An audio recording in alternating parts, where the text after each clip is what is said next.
Welcome to another edition of AV Rant. My name is Rob H, and this week I am here with... Lee Overstreet, pinch hitter for AV Rant. Indeed. Hello, Lee.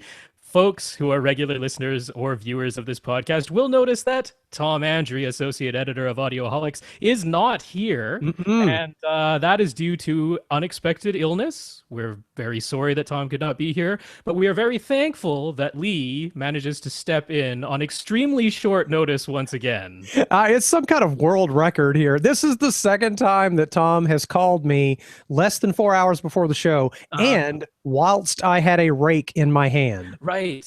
So I was literally, once again, doing yard work, and he calls me and is like, I'm losing my voice.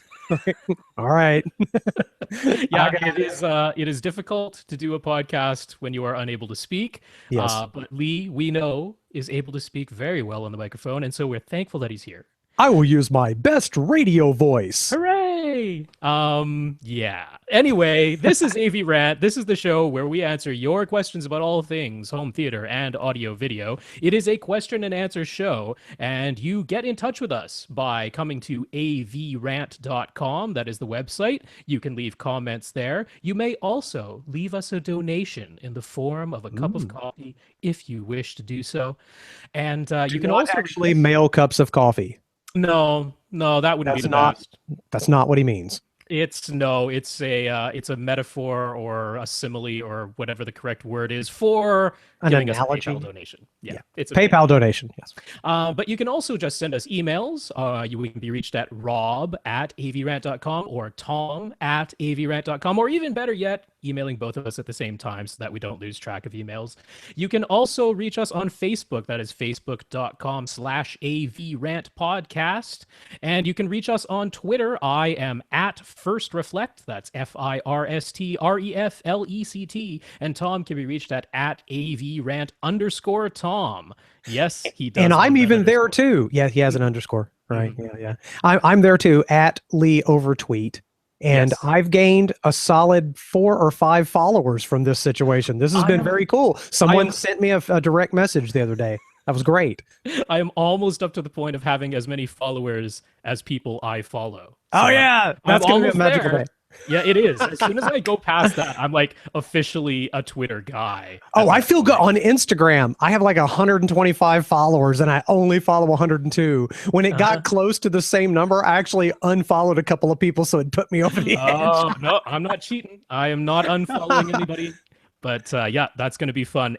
In any case, we should get on with this show because we have lots of questions and feedback. Yes. And as I mentioned, folks can come to avrant.com and they can leave us a PayPal donation if they wish to do so. And some folks did wish to do so this past week. Yay. In fact, we had some donations that came in last Tuesday, just before we were starting the show, and we did not include them in last week's show because our current policy is whatever reaches us by Monday evening, that goes on the show that week. Everything that comes in on Tuesday, unfortunately, gets bumped to the next week after, and that's just due to the way our schedules are going right now for Tom and myself. But we should give big shouts out to James B., Ephraim M., Richard W., and Chris I Don't Live in a McMansion I. Those are the very kind folks who actually just gave us money for doing this fun little show where we answer people's home theater questions. We thank you so much for those donations. I do believe we actually had a donation come in today, but like I say, anything that comes in today on the day that we're recording, you will be mentioned next week. So do not worry. You will become listener of the week if you send us a donation. Chris, Mr. I Don't Live in a Mansion, he also ordered a pair of SVS PC12 Plus cylinder subs. Dang. In his theater room that's completely open to the rest of his house. He's got 40 feet of space behind him, which is his dining room and kitchen and all that, going back behind where his theater is. We had sort of suggested going for the highest output subwoofers he could possibly get for the money he had, which would be something like the HSU VT-F15H subs, but he goes, yeah, a pair of those is just plain too large. So he didn't actually get the HSU in his house. He just looked and saw they were too large. Yeah, I don't know if he actually built the cardboard box or if he just sort of mapped it out with a tape measure. He didn't say specifically, but he decided too big. But the cylinders, I love the cylinder form factor because small footprint. Right, 16 or 18 inches diameter, right? Yeah, it's about 16 and a half inches in diameter and it's a circle. So it really doesn't take up a tremendous amount of floor space. So that's what he opted for. The PC-12 Plus models fit within his budget. So that is what he got. And yeah, And you he get a discount for buying two. that's right. Yeah, he Yeah. ordered them. Doesn't have them yet, but I'm sure we will be hearing back from him I as far looked as at that how his HSU, by the way, and my goodness, by the time you got the amp on the back and the space you need to leave behind that, you're like 30 inches out from the wall. yeah, I mean, that sticks out farther than a toilet. I mean, that's a lot of distance out into the Yeah, room. So I can yeah, see why he's saying he doesn't live in a McMansion. He does live in uh-huh. a small warehouse though, because he's got that Yeah, open space. yeah. Well, it's just very open concept. So that was the updates for people who actually donated. Now, to become listener of the week, you do not have to donate money. In fact, no one has to donate money. We kind of just put it up there because some people actually said, hey, we really appreciate what you're doing with the podcast. We'd like to show our appreciation. So we're like, all right, we'll take money if you want to give us money. Sure. But you don't have to do that to become listener of the week. Instead, you can just do anything to help out the podcast. Don on Google Plus, he said that he would have put some of those AV Rant decals. Now, we have a good friend, Paul McDonald, whom I will be speaking about in just a moment. Yes. He created some decals for his street stock racing car, posted some cool photos of those. Edon used to be a motorcycle racer. So he's like, hey, if I had still been racing at this point, I would have put some decals on. But yeah, Tom, he's really into MotoGP and motorcycles in general. So Edon thought it'd be cool to mention he actually set a record back in 2003. He became part of the ECTA 200 mile per hour club by going 203.92 and some additional decimal points miles per hour on a ZX, or I guess ZX12 Kawasaki turbo motorcycle. Set a record for that class. I guess I could look and see what a ZX12 Kawasaki looks like. I don't even know. That's pretty just sure, not my world. Oh, that's what it looks like. yeah, I'm Yes, pretty sure what it doesn't look like a chopper. I'm pretty sure it looks like a little rocket that you see. that is what we affectionately call the crotch rockets. There it Yes, is. that looks Yep. very, it looks very cool, actually. But my gosh, 203 miles an hour on a Yes. motorcycle. Being Canadian, I always turn that into kilometers per hour, which is not nearly as fast. Like, 100 kilometers an hour is only like 60 miles per hour. Right. So 200 miles. What's that, like 360 or something? That's I forget the math. Anyway, it's fast. It's very, very fast. It's like Mach 0.25. No, it's like 300 kilometers an hour. It's crazy fast. Right. The fastest I've ever even been in my car is only about 115. And there's just no good place to go faster around here. Yeah, so that is impressive. Now, Lior M over on Twitter, he was the first person to mention to us that last week, for whatever reason, we do these shows, these recording sessions live on air on YouTube, and normally everybody can watch. I post the links on Facebook and on Twitter. Somehow last week's recording session was set to private and unlisted on YouTube. So not as though you were having a very special podcast. Yeah, really. It's a secret. We're doing a podcast, but nobody can watch it. So, yeah, thank you very much to Leo for letting us know. Tom did get that fixed. Now, at least the YouTube link got fixed. We're open in public this week, right? Yeah, now I should, well, this doesn't really matter for anyone who's listening to this after the fact, which will be almost everyone. I am sending this out on my YouTube channel instead of Tom's, since Tom is not here to start things out. So we will have these links posted. In fact, if you're listening to this, you've found the link. So there you go. That's kind of how that circular logic goes.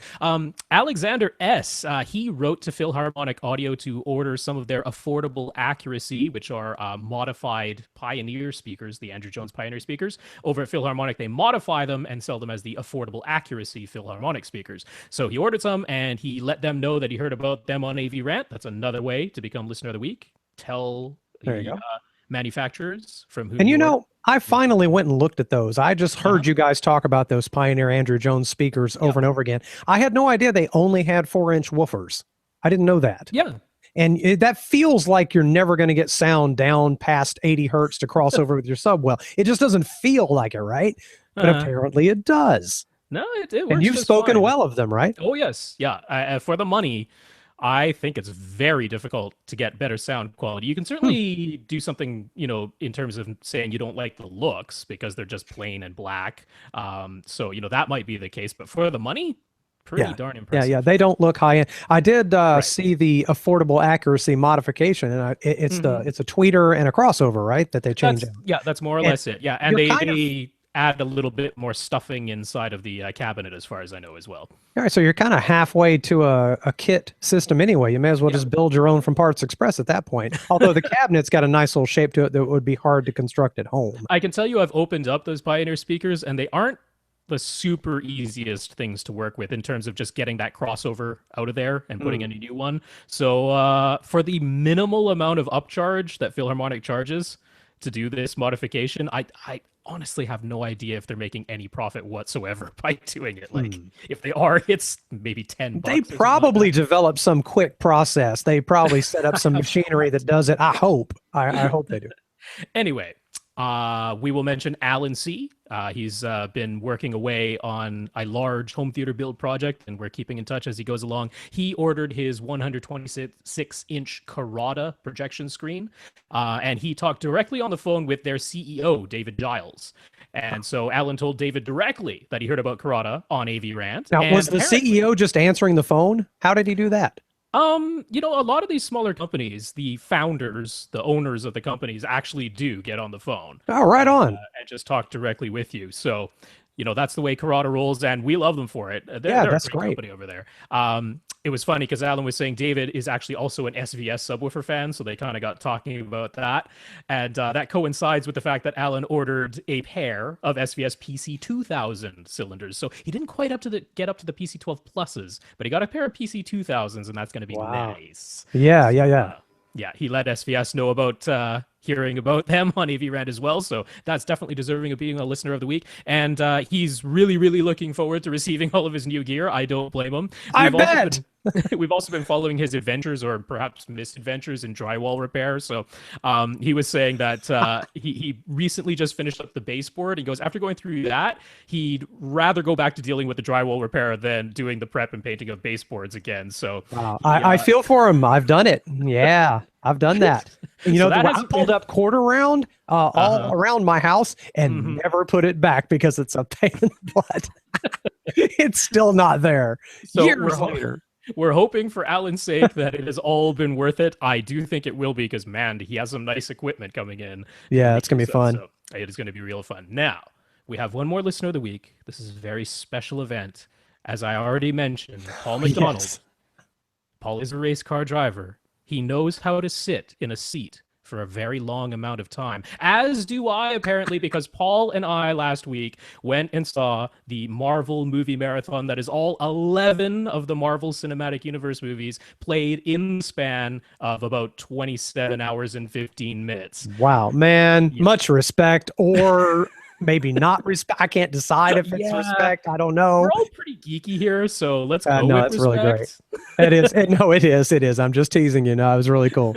Yeah, we made an attempt to shoot some videos and did a whole bunch of vines, little 6-second clips. So I will post the links to the video collection and my Vine account.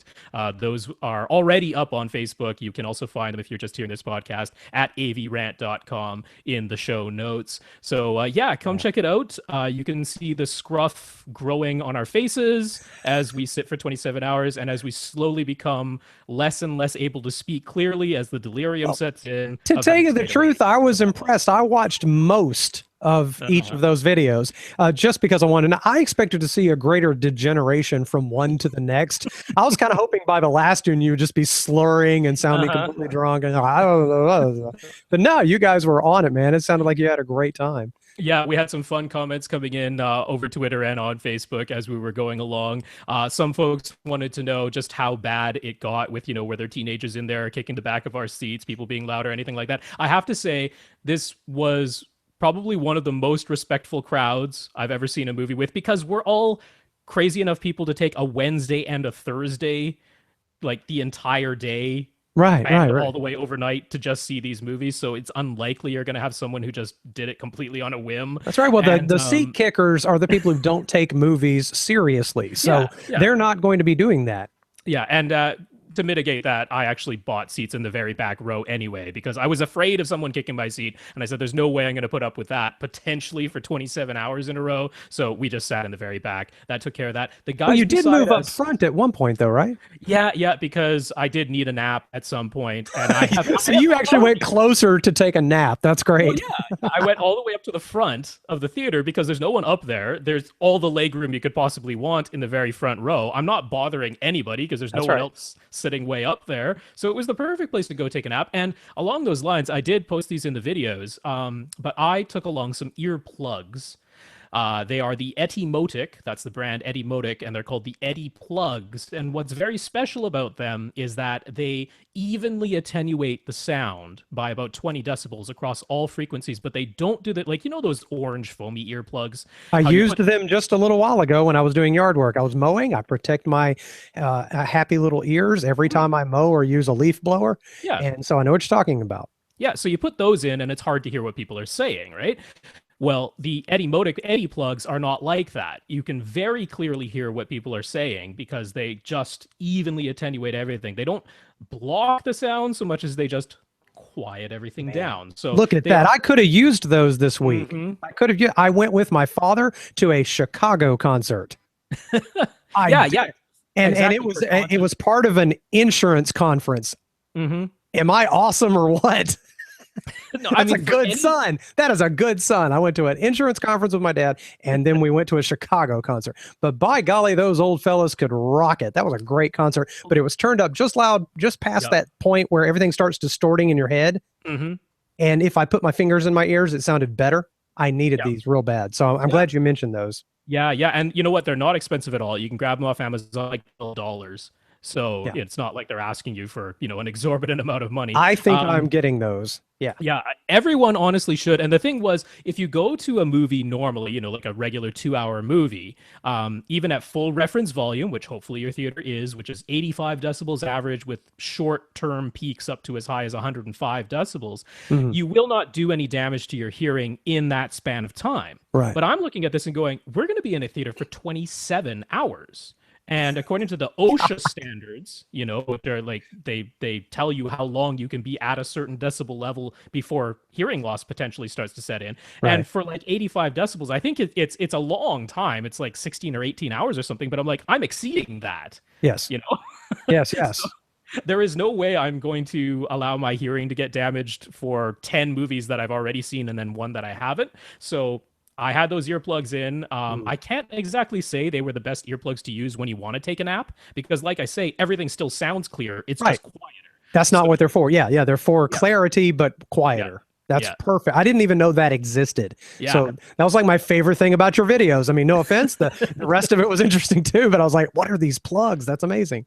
No, that's something I really wanted to share, and I thought that was a good way to do so. So there it is. You can check out the videos, and we had a fun time. And I'm really glad that the theater we went to was a very nice theater. It's very clean. All the people there were very friendly, and their systems. We actually switched theaters halfway through. They had us go between two theaters as they split up the showing. Both of them, the sound system was working perfectly. The screen was fine. Everything was good on a technical level. So I was very pleased that there wasn't like a broken tweeter in one of the surround channels buzzing the entire time because that would have driven me insane. The other concern I had for you was that someone in that theater would start to not smell fresh. I know. Was there anything? There were what's the word I'm looking for here? Some kind of, food smells, not people smells, but like they did sell hot dogs and onion rings and stuff like that. So I think there was some onion smell and maybe some garlic smell and Well, that's a good reason to switch theaters in the middle. yeah, pretty much. Yeah. We did have 3:30 a.m. hot dogs. That was fun. Wow. Anyway, enough about that. Last week, someone suggested that AV Rant needs a new tagline, so we requisitioned taglines. Anybody who would like to send in a new tagline suggestion, please feel free to do so. JA did, and he suggested, "Theaters big and small, we help you understand it all." Now that rhymes. It rhymes. It Definitely rhymes. The rhymes. meter's a little awkward. I don't know. I was thinking subwoofers, buy 2 of them with an exclamation point. That would be Yeah. That's Yeah, really the tagline for AV Rant, we isn't do it? mention that quite a lot. As I did say last week, I'm hoping we can somehow work into the tagline that it is a show about questions and answers, because I Right, think right, that's right. what sets AV Rant apart from most of the other shows that are talking about home I'll theater put and my TV. mind on that. I'm pretty good at Yeah, stuff like yeah. that. Let me But think. anyway, thank you to Jay. I might Yes. throw that in there from time to time. I'll have to get, Tom's opinion because he's going to be the one making the decision on that. So, but yeah, fun. And anyone else who wants to send in suggestions, please do What so. if you just change his? rob@avrant.com, Sorry. What if you just tom@avrant.com. change his instead of they just say AV questions big and small? We help you understand it all. Ah, that's pretty darn good, Lee. That's pretty darn Ah, good. I'm gonna take a little drink now. I just did that. That's right. All right. Now, we're wasting too much time at the top of the show here, but there is one news item I wanted to mention, which is that Windows 10, as we know, is coming out. No, there was no Windows 9. We're going straight from Windows 8.1 to Windows 10. But Windows 10 is going to kill Windows Media Center. Hmm. There will be no option for having Windows Media Center in Windows 10. And if you are already running Windows 8.1 and you've paid the $10 upgrade to have Windows Media Center, and then you upgrade to Windows 10, Windows Media Center will vanish. Wow. Isn't that nice? Yeah. Yeah. Oh. Yeah. So of course Well. our friends Josh and Richard over at the Digital Media Zone, who do the Entertainment 2.0 podcast, they are all over this because they're both heavy media center users. Mhm. And they put up an article over at the DMZ saying, hey, this doesn't mean Windows Media Center is outright dead. I mean, if you just keep Windows 7 or Windows 8.1 and you don't upgrade to 10, it's Right. not like Windows Media Center ceases to function on your machine. But the thing that really sets Windows Media Center apart from other home theater PC software is its ability to attach to a cable card tuner. This is in the United States only, but That's attach to a right. cable card tuner and record protected cable content. Mhm. There are other ways of recording over-the-air broadcast content that you might get with an over-the-air antenna. You don't need Windows Media Center to do that. There are alternatives, but for actual protected content, that requires a cable card, Media Center has been the only game in town. Wow. So the HD home run people, they are apparently trying to come up with some sort of solution that will allow them to use cable card, because they provide cable card tuners. They just don't provide the license for recording protected content. So apparently they're working on a solution of their own, since now it's very clear we can put the nail in the coffin of Windows Media Center. If you are planning a home theater PC, I would not plan Media Center being the center of your solution. It's gone. It's super frustrating. I've always wanted to have my own solution instead of the cable company's DVRs, but Mhm. the cable companies have hated cable card because yeah. it's one way. You can't buy pay-per-view with a Yeah. cable card. Yeah. And because of that, they've always acted like it's so impossible to get it to install and get it to work. And because of that, very few people made products that used cable card. I always wanted one, and it was just never possible. Interfacing anything with the cable company's equipment is darn near impossible. Years ago, I set up a way to record from the FireWire connection off the DVR. And it took a lot of complicated software and hooking it up to a computer in there, like kind of like a media center computer. And it was just too much trouble. You just kind of have to suck it up and deal with the cable company's equipment. Yeah, well, honestly, I think we have to thank TiVo for cable card even still being a thing. Right. Because if it weren't for TiVo, which is, they are a large enough company that they do hold some sway. And of course, they need cable card in order for their system to work. So I honestly kind of think that's the only reason it still exists at all. Because Lord knows it wasn't Media Center. I mean, the people who like Media Center are big, big fans of it, but they are a tiny market. They really, really are. That's true. That's true. Well, as that article said, infinitesimal numbers they had. It's hard to justify when you're a big company like Microsoft serving infinitesimal amounts of people. Like eight guys were, using it. The reason Windows Media Center has existed this long is because there are Microsoft executives who used it in their homes. Like, seriously, that's the only reason that things have been around as long as it has been. That's believable. Yeah. Sure. Yep. That was about it. You'd think there'd be a market for this, though, but I guess not. Yeah. It takes a lot of tweaky capability.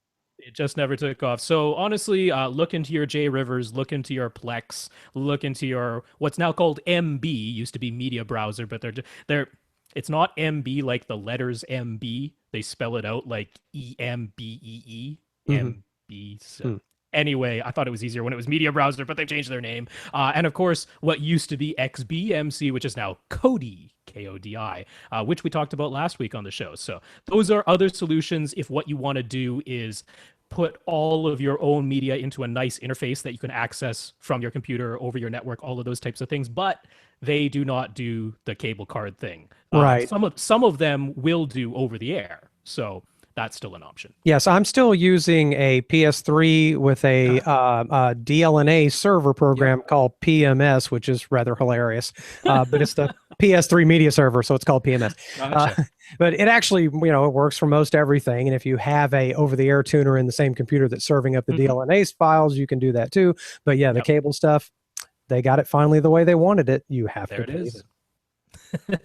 So we have questions left over from last week. It's a shame Tom's not here to answer these, but we will soldier on. Paul B got in touch with us on Twitter. He asked about the new Axiom Audio, that's the company Axiom Audio, Eris wireless speakers. Now, they sent out an email blast to everyone who's gone on their email mailing list and said, hey, we've got these new Eris wireless speakers. They're about to come out. They put up a little website for a insider sneak peek about these new speakers. Now, they're saying they're going to sound very similar to their own M3 bookshelf speakers, which are actually speakers I think sound pretty darn good. They're a little overpriced at this point, but they are certainly not bad speakers. So if this really does sound like them, it's a good sounding speaker. What really sets it apart is, first of all, when you think wireless speaker, you usually think Bluetooth, because that's what many wireless speakers use. And I hate Bluetooth. Well, so does Axiom. Much. So does Axiom, because they said, nope, no Bluetooth. There's no Bluetooth in this wireless speaker. Here's slow clap for them. Wait. Instead, it is Wi-Fi, and it is interesting Wi-Fi because, of course, it can connect to your network that you already have so that you can pull content over your network into this wireless speaker. But if you do not have a wireless network, for example, if you take this with you to the beach or outside where maybe your Wi-Fi doesn't reach from inside your house, it actually establishes its own Wi-Fi network, and you can connect almost any number of devices to it. So it becomes the Wi-Fi router, little network, and you can connect directly to it that way. It also does UPnP, which will be used on Android, and it does AirPlay. So of course it can be used with iOS devices directly that way. So that's their wireless solution. Now, the cool thing that they said they did is, instead of just going to a chip maker and getting a system on a chip type system, they put a Raspberry Pi inside of it. Nice. So that's what they're using as their processor, which, as they say, will allow them, if there's an instance where some new file format comes out a couple of years from now, that isn't already able to be decoded by these systems on a chip, like most other systems have, they will be able to upgrade it, because the Raspberry Pi is just a computer. It's completely programmable. So that's what they're using inside. Kind of a cool solution there. It's got stereo 75 watts per channel Class D amplification, which is certainly more watts than you'll find. Is that a separate unit from the speakers? Nope, that's built in. Built into the speakers. Built in. Yeah, but what isn't? Is there a cord that goes from one speaker to the other, or they both have amps? No, it's sort of it's all one contained little unit. It's a curved little unit that's sort of about the size of a large handbag. And it's all in one, so there's nothing separate. It does plug into the wall, but there is a separate lithium-ion battery that they're going to be selling as an option. So if you do want to take it outside to the beach, wherever you want to go, they will have a rechargeable lithium-ion battery. No word on how long it'll last just yet. Well, but you know what? You would have the greatest jam box on the beach. Yeah. That's the idea. From a sound quality standpoint, that would be fantastic. Most expensive one too, but it looks very promising, I have to say. I've ragged on Axiom a bit for, the Class D amplifier that I tried out that I was not at all impressed with. Oh, that's right.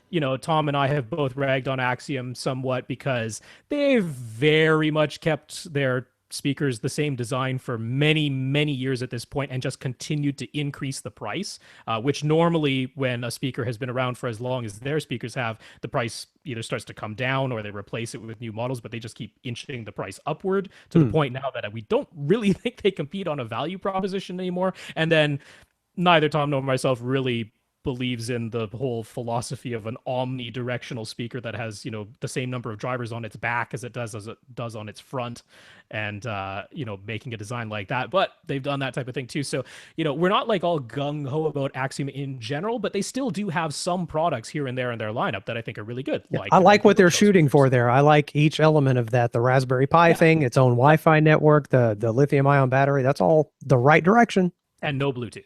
And So no the Bluetooth. price is not solid yet, but it's supposed to be somewhere in the $300 to $400 range, is what I'm understanding. So this isn't certainly it's not the cheapest solution, but it's not exorbitant for what it seems like you're getting in here. That's not terrible. That actually Yeah, does not surprise me. yeah. So my big questions on this is one, Axiom, God love them, they do make their own amplifiers, like in their subwoofers. That's their own design that they're putting in there, and of course they make their own Class D amplifiers. Their amplifiers have been plagued with problems Oh for boy. years and years and years. So I'm a little bit wary of this 75 watt time to Class D amp that's built into this thing. I don't know if it's their own or if they're using, ICE modules from B&O or some other, Well, you off the have to shelf think part. if they're using a Raspberry Pi and they're admitting they're using a Raspberry Pi, Right. that their amps are probably pseudo off the shelf as well. I kind of wonder. I kind of It hope. would make sense. I couldn't blame them for doing that, but it depends on what they use. Yeah. There's But better and there's worse. and then being a Raspberry Pi, is it possible this thing could crash? I mean, I'm sure it's running some kind of distro of Linux and not Windows, but Right. Yeah.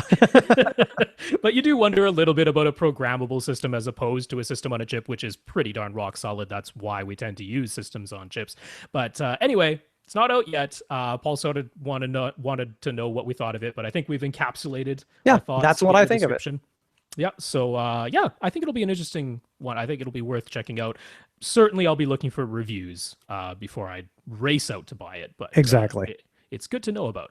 Now, Caesar D on Facebook, he asks when we think we will see a truly post-analog AV receiver or processor, essentially one that has no analog connections whatsoever. It'll just have digital connections, and he's thinking that should allow for like a smaller form factor and a less complex back panel Sure. because you won't have the analog legacy connections.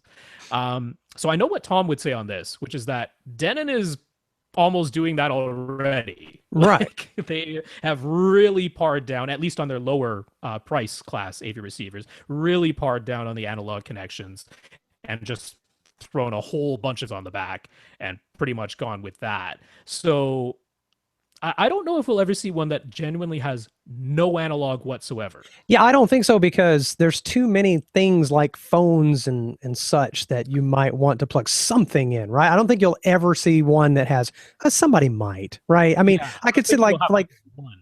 I can imagine like if I set up a home theater for my dad, I mentioned my dad earlier, he's not going to hook up anything else. And all he's going to have is a couple of digital sources, a disc player, and a cable box, But I can't imagine it's so cheap to just have two little red and white analog inputs. I mean, So the thing that would be kind of cool is that you wouldn't have to have any analog to digital converters whatsoever, which should drop the price a tiny bit. But like you say, like one set cheap. of red and white and one analog, stereo analog to digital converter to handle that one input. Not to mention, as crazy as it is, people who are buying AV receivers might be the people who are buying vinyl record players now. Yeah. Yeah. And so they're going to want one analog input, even if it's a phono input, that's the one they're going to want. So yeah, see, I'm not sure if we'll see. I mean, a smaller company, like say Outlaw or Emotivo, or maybe even like Mini DSP or Oppo for that matter, I might see one of those smaller companies potentially releasing a dedicated processor that is strictly digital. I actually think it would be like Mini DSP if it's going to be anybody. Oh, somebody's going to do that. For years there have been little home theater in a boxes that have like half height receivers and just a few inputs on the back. Oh, it's coming. I'm sure it is. Somebody inevitably will put out an all digital one that's really, really simple. Yeah, well, like I say, I'm sort of seeing this stratification of the market where these sort of mid-level AV receivers, I'm not sure how long they can keep selling those because the market seems to be shrinking. right?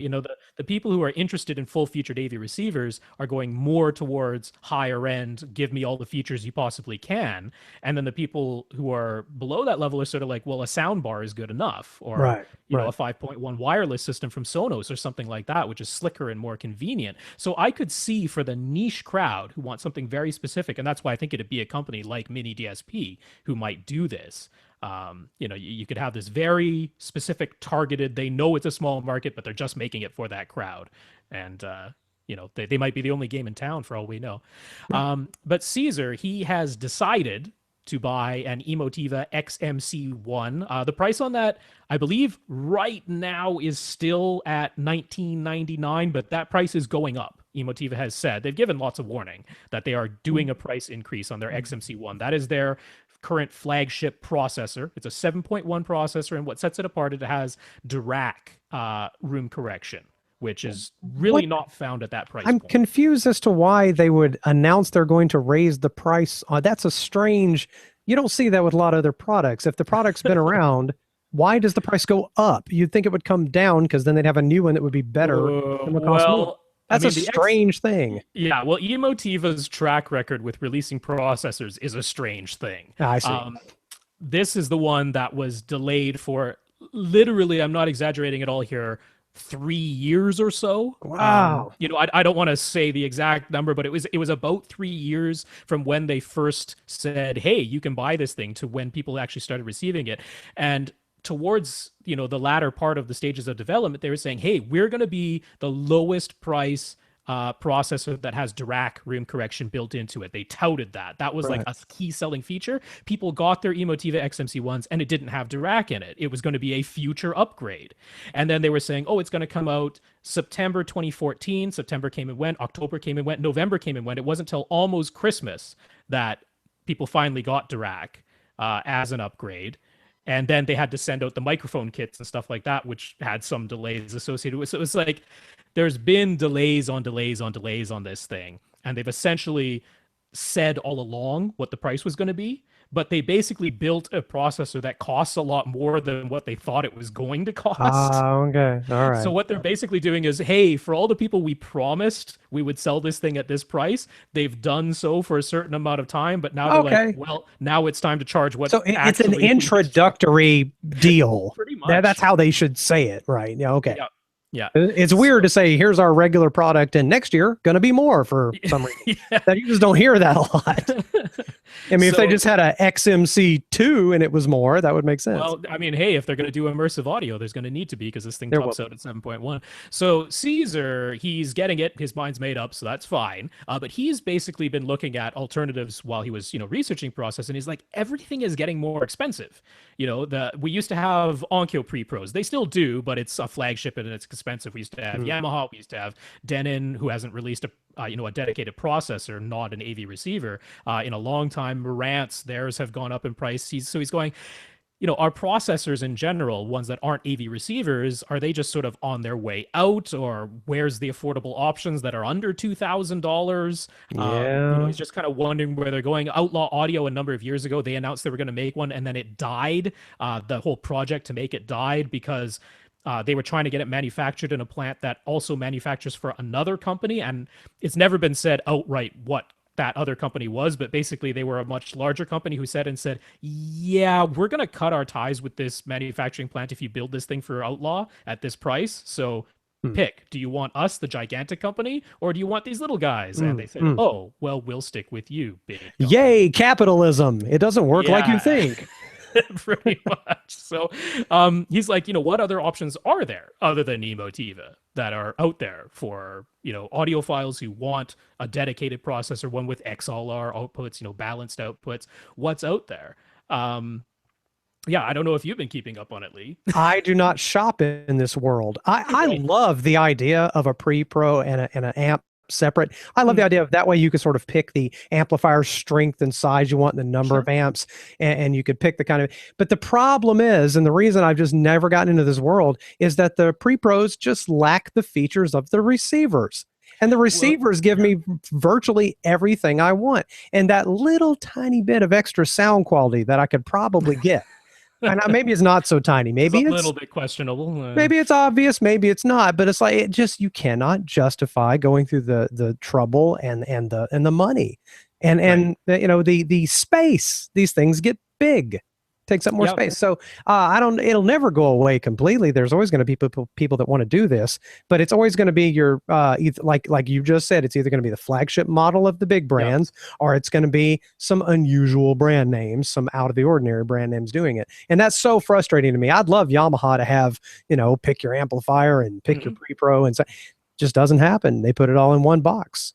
Well, I mean, all of these companies, they don't make these sort of decisions just willy-nilly. They are looking at their bottom line and saying, hey, what does it cost to develop, stock, manufacture, ship this product? And what kind of profit does it make for us? And they're saying, well, if we're going to make a dedicated processor that doesn't have any amplifiers built in, the only way it makes any sense is if it's a high-end, higher margin flagship product, because essentially that's the only market that's buying these things. They did try some mid-level processors, and we just sort of have to put 2 and 2 together and say, hey, they're not making them anymore. So chances are they just didn't sell well enough to justify the cost of having that SKU in their product lineup. I mean, I really think it's as simple as that.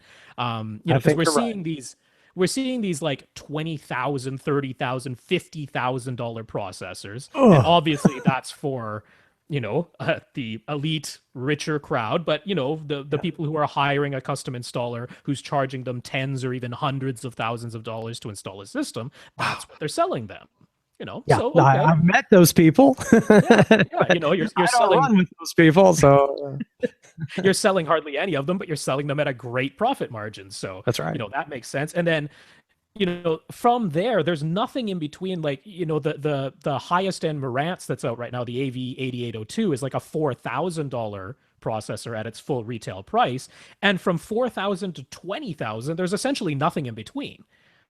There are a lot of electronic products like that where there's just not a good middle.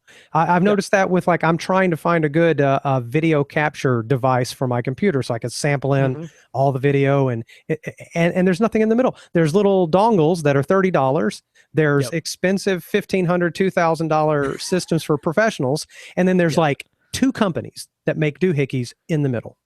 Right. Yeah, because they're serving a very targeted niche. And so if they're small enough, they can get by, but no large company, it's not going to be worth their time and, the advertising dollars or whatever they have to put into it. So honestly, my best advice is if you're someone who's like, hey, I want a dedicated processor, but I want it for under $2,000, your best bet is going to be to go to a place like Accessories for Less and get a refurbished unit that's 1 or 2 years old, because you can get what was the flagship a year or 2 ago now for $1,200, $1,100, maybe even $1,000. They don't have the absolute latest features like Atmos and Oro 3D and the upcoming DTS-X. But if you weren't going to do that anyway, that's sort of the way to get a deal. Is to look at a model that's a little bit older. That's about the only advice I can really give. That's not bad advice. I read a blog post one time a few years back that said, just live like it's 2 years ago.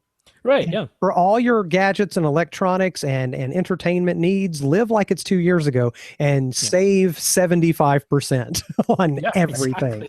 Exactly. Because Accessories for Less, they have some of the Integra and Onkyo processors that came out 1 or 2 years ago. They were absolutely the flagship at the time, and now they're like $1,200. So less than half the price of what they were selling for at full retail when they first came out. So I think that's the way to go. The other one is to just do what Tom and I have been saying all along is, you don't have to worry about XLR connections. RCA connections are fine, and the preamp output stages on AV receivers are great these days. So there is your pre-pro. There's this thinking of it has amplifiers built in, it must sound different somehow. No, those amplifiers are being bypassed. You're going straight out of the preamplifier stage, and you happen to be using an RCA connection instead of an XLR connection. I have to tell you the dirty little secret. Most of these AV processors that have XLR connections are not actually balanced, like not from beginning to end of the signal. At the very last stage, they split the signal, invert one half of it, and send it out through XLR. That's right. So It's kind of like it's a how balance. speakers, people put these big, thick speaker cables into the backs of their speakers, and inside the speaker Right. Yeah. is a thin little wire going to the crossover. Or like a big honking power cord, but of course inside your wall is 14.2 Romex, right? Right. Yeah. So if you're worried about balanced connections, I wouldn't be, because your processor probably isn't actually balanced inside. All of its internal circuitry almost certainly isn't actually balanced. It's just at the very last stage. They split the signal and inverted one half of it. Right. And then once it gets to your amplifier, they invert that half and put it back together, and that's all you did. And when you're not traipsing like 300 feet of cable around a stadium, it's not going to make any difference. So don't worry about that. Use your RCA and just treat your AV receiver like a processor, and you can have, like we keep saying, this X4000 for what's $600 on accessories for less now. That's all they're charging. Wow, that's a sweet spot, isn't it? That's crazy. That's amazing. So moving on, Adrian A on Facebook, he has purchased a set of 5 Yamaha speakers and a Yamaha subwoofer. And after hooking it all up, he decided he wanted louder output than what these were, like a satellite, a sub-satellite system. Yeah. That he got. He wanted louder output and more details, so he got a pair of Yamaha Tower speakers. So he was hoping that would all, keep the sound timbre matched. His AV receiver is a Pioneer VSX822, and it has 5 amplifier channels that are built in and 5 pairs of binding posts for the speakers, but it can actually run 7 speakers. It has a pair of preamp outputs that you can set to either be the surround back channels or the front height channels. You can't set it to be anything else. You have to choose surround backs or front heights. But you can do that and then run 7 speakers. So he only has about 1 foot behind his seat, so he doesn't think surround back speakers are same situation with me. I am a 5.1 guy until we build a different house one day. Yep. But he does have the 2 extra Yamaha satellite speakers just sort of hanging around, and he's wondering if he should use them as front heights. This would be using Dolby Pro Logic 2Z. That would be the program that would sort of upmix any content from stereo to 5.1 and sort of make these pseudo front height channels. And if so, if he decides to do that, what specs should he look for in just a inexpensive 2-channel amp that he could add to this system? And what should he be looking for so that it won't be a waste of money, but he won't be spending needlessly? Oh, there's all kinds of ways to do that. I think Pioneer makes something in the $300 range. It's just a 2-channel amplifier if you want to go that route. There are numerable, and probably all inside the same 2-channel amplifiers on Amazon that just have speaker A, B level. That's all that's on it. You can buy those anywhere from like $90 to $130, something like that. And there would be something like 70, 80 watts per channel, 50 watts per channel. Excuse me. To me, the bigger question here is, should he even bother installing front heights? I wouldn't, but if you got them sitting around, I tell you what, excuse me, goodness, I'm going to have to drink some water here in a minute. But if you have access to any old good 2-channel receiver, like go to the thrift store, buy a $15 2-channel receiver and play with it, see how it sounds. If it enhances your experience, great. Yeah, you could easily take the preamp outputs from that Yamaha, or Pioneer rather, sorry, that he's using, his AV receiver, his Pioneer that has these preamp outputs that could be set for front height speakers.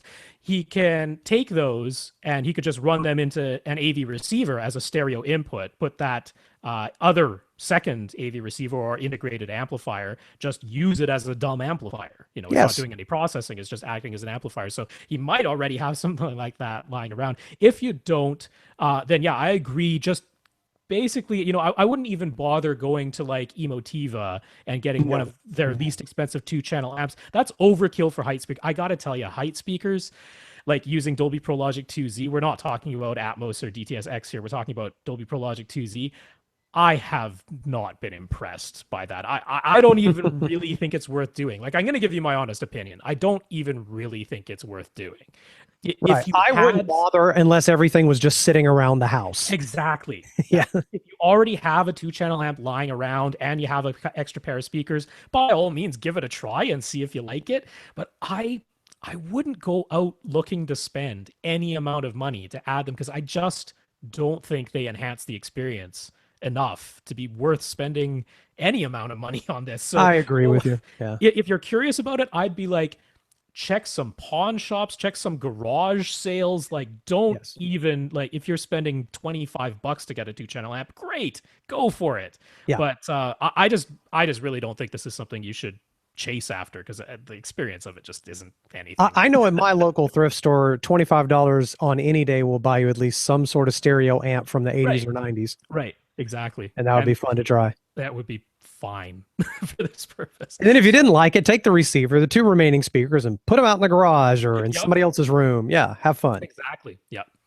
So that finally takes care of everything from last week in our intro. We're what, an hour into the show? Yay, we're up to this week. Isn't that what Be happens so every happy. week? You guys say, "Oh, Absolutely good, is. we're an hour in, we're just starting." Finally, So- the opening credits have stopped. So JA, he saw over on Audioholics a review of the XTZ Cinema Series speakers. We'll post a link to Audioholics' review of those, and he noted that they appear to have a very similar design to Ken Kreisel. He is one half of the former M&K. M&K stood for Miller and Kreisel, and Ken Kreisel was the Kreisel in that name. He's got his own separate company now, Kreisel Sound, and he's got some speakers. He started with subwoofers. That's the first thing he started selling was subwoofers with his push-pull design that M&K always used to have on their subs too. But he's got some speakers coming up, and they have this tweeter design that's very similar to these XTZ Cinema speakers, which is 4 tweeters. There's 4 tweeters arranged just in a grid.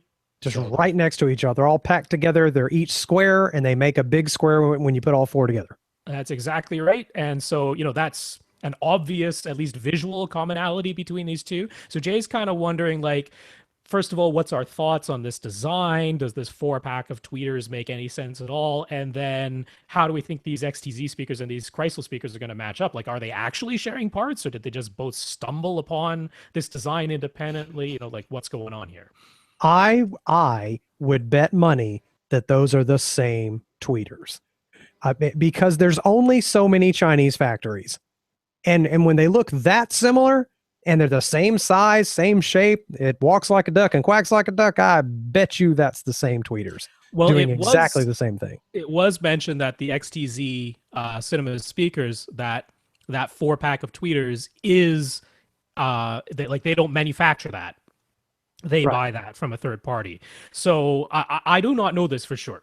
Leonora knows this for sure. No, but yeah, I would not be the least bit surprised if it is this one third-party company and they are selling this design. Yes. I would bet good money that's exactly the same tweeters. Yeah, I think that's highly likely. It could be a different situation. It looks like spider eyes. A little bit, yeah. That's what it looks like to me. It looks like a little array of spider eyes staring at you from the speaker. Yep. Now, if you're wondering how can 4 speakers arranged in a grid, they're not like in a line. This isn't a line array. They're not nested, within the woofers like, say, an RBH design or something like that. These are 4 of them in a little checkerboard grid. How is that going to work? Well, the way it works is that actually only one of them is a tweeter. Only one of them is playing the highest frequencies up to 20 kilohertz, and then it's coming down and it's crossing over to 3 of the tweeters, which are essentially acting together as a mid-range. So it's a 4-way tweeter, sort of, or a 2-way tweeter. 3 together as a mid-range, 1 as a tweeter. Yeah, it's more or less the same. Yeah, I mean, that one tweeter does play just as low as the other 3 tweeters. So it's like a half crossover type of thing. Okay. But essentially, you take 3 of the tweeters out of the 4, and they get rolled off at some frequency, I think around 2.5 or 3 kilohertz, just like a mid-range driver would be. And then only one of them continues all the way up to 20 kilohertz. So that's more or less what's going on there. Now, that should work. That should work very similarly to having a tweeter and a mid-range driver. Why would that be better than just a mid-range driver? Physical space. Okay. Physical space. Because if you're thinking, if I had a mid-range driver with the same total surface area as those 4 tweeters, but then I had to put a tweeter above that or beside it, it would take up more physical space. So when you're designing, say, a center speaker that you want to be as short from top to bottom as possible, this saves you a little bit of space. Instead of having a tweeter above a mid-range driver, just have 4 tweeters in a little square. The first thing that pops in my mind when I see this, though, is like, does the sound coming off of each of those four drivers not in any way interfere with each other? It just seems like two similar speakers right next to each other playing the same sound. Some Mhm. frequencies would enhance each other, and I don't know. I Well, don't know what those frequencies would be, but that's my instinct. I could be completely wrong. well, that's what happens when they start playing higher and higher frequencies. Okay, As I mentioned last week, when you go higher and higher in frequency, the wavelength gets shorter and shorter. right. And once the wavelength of the sound that you're producing becomes shorter than the actual diameter of the driver you're using to produce it, Yeah.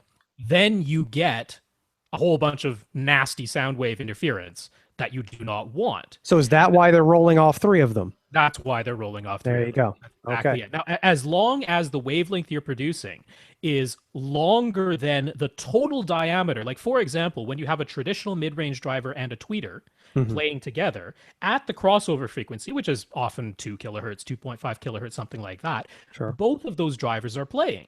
Hmm. But the wavelength at 2.5 kilohertz is still long enough that the distance from the top of the tweeter to the bottom of the mid-range driver, when you have a tweeter right above a mid-range, is still shorter than the wavelength of 2.5 kilohertz. That's how that design works. Now, Okay. if you had a larger mid-range driver or you put it farther away from the tweeter, then you'd have to cross them over lower. Lower. Okay. All right. So there's no reason why this four tweeter design can't work, and it does save you some space on the front of the speaker. You can have a narrower and or shorter if it's a horizontal design speaker that essentially has a separate mid-range and tweeter. Okay. So I can see this working. I got no problem with this design. I haven't heard it in person. Maybe it sounds like junk, but I don't know. Now that you explain it to me, I am not as skeptical, and I can see where maybe that sounds really tight and it gives you a small package, so to speak. holy, What? there it is. I was What? waiting for it. You got your Leism in. No, I don't know what you're talking about. Moving on. Yes.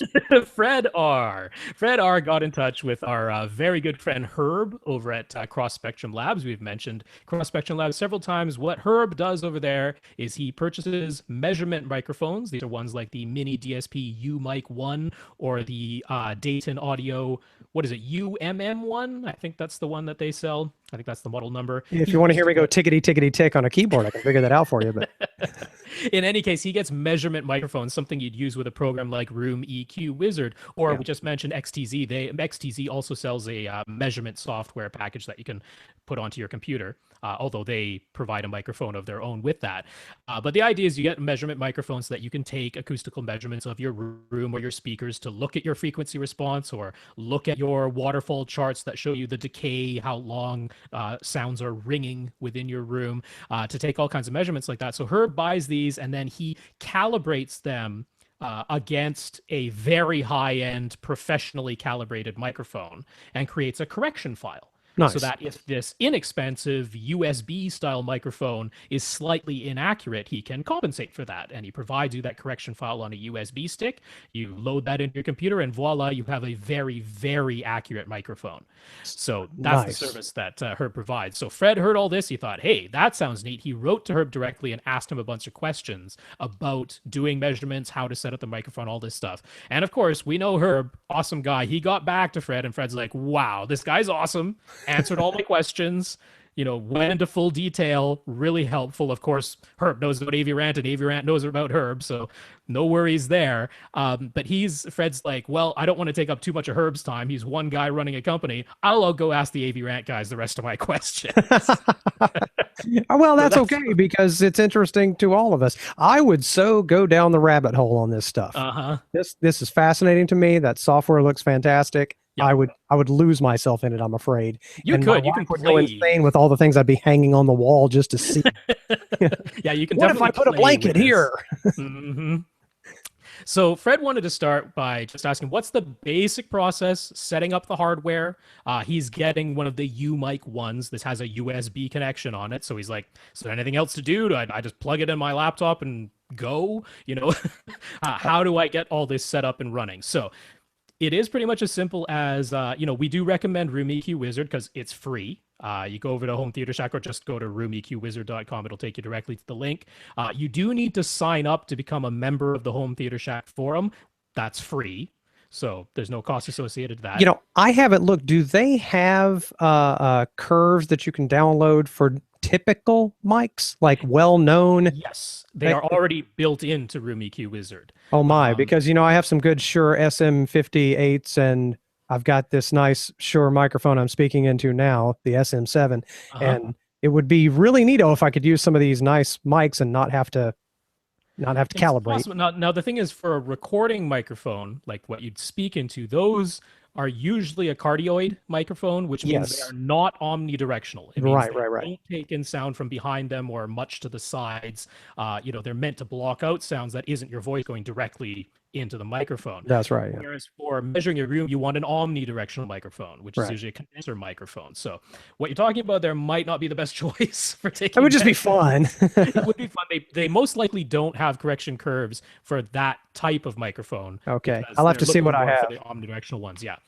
Now, I mean, this is skipping ahead a little bit, but you can actually just go to roomeqwizard.com/help, and they have an entire documented help log, which actually, if you just read it from beginning to end, you'd pretty much be an expert in Room EQ Wizard. There you And go.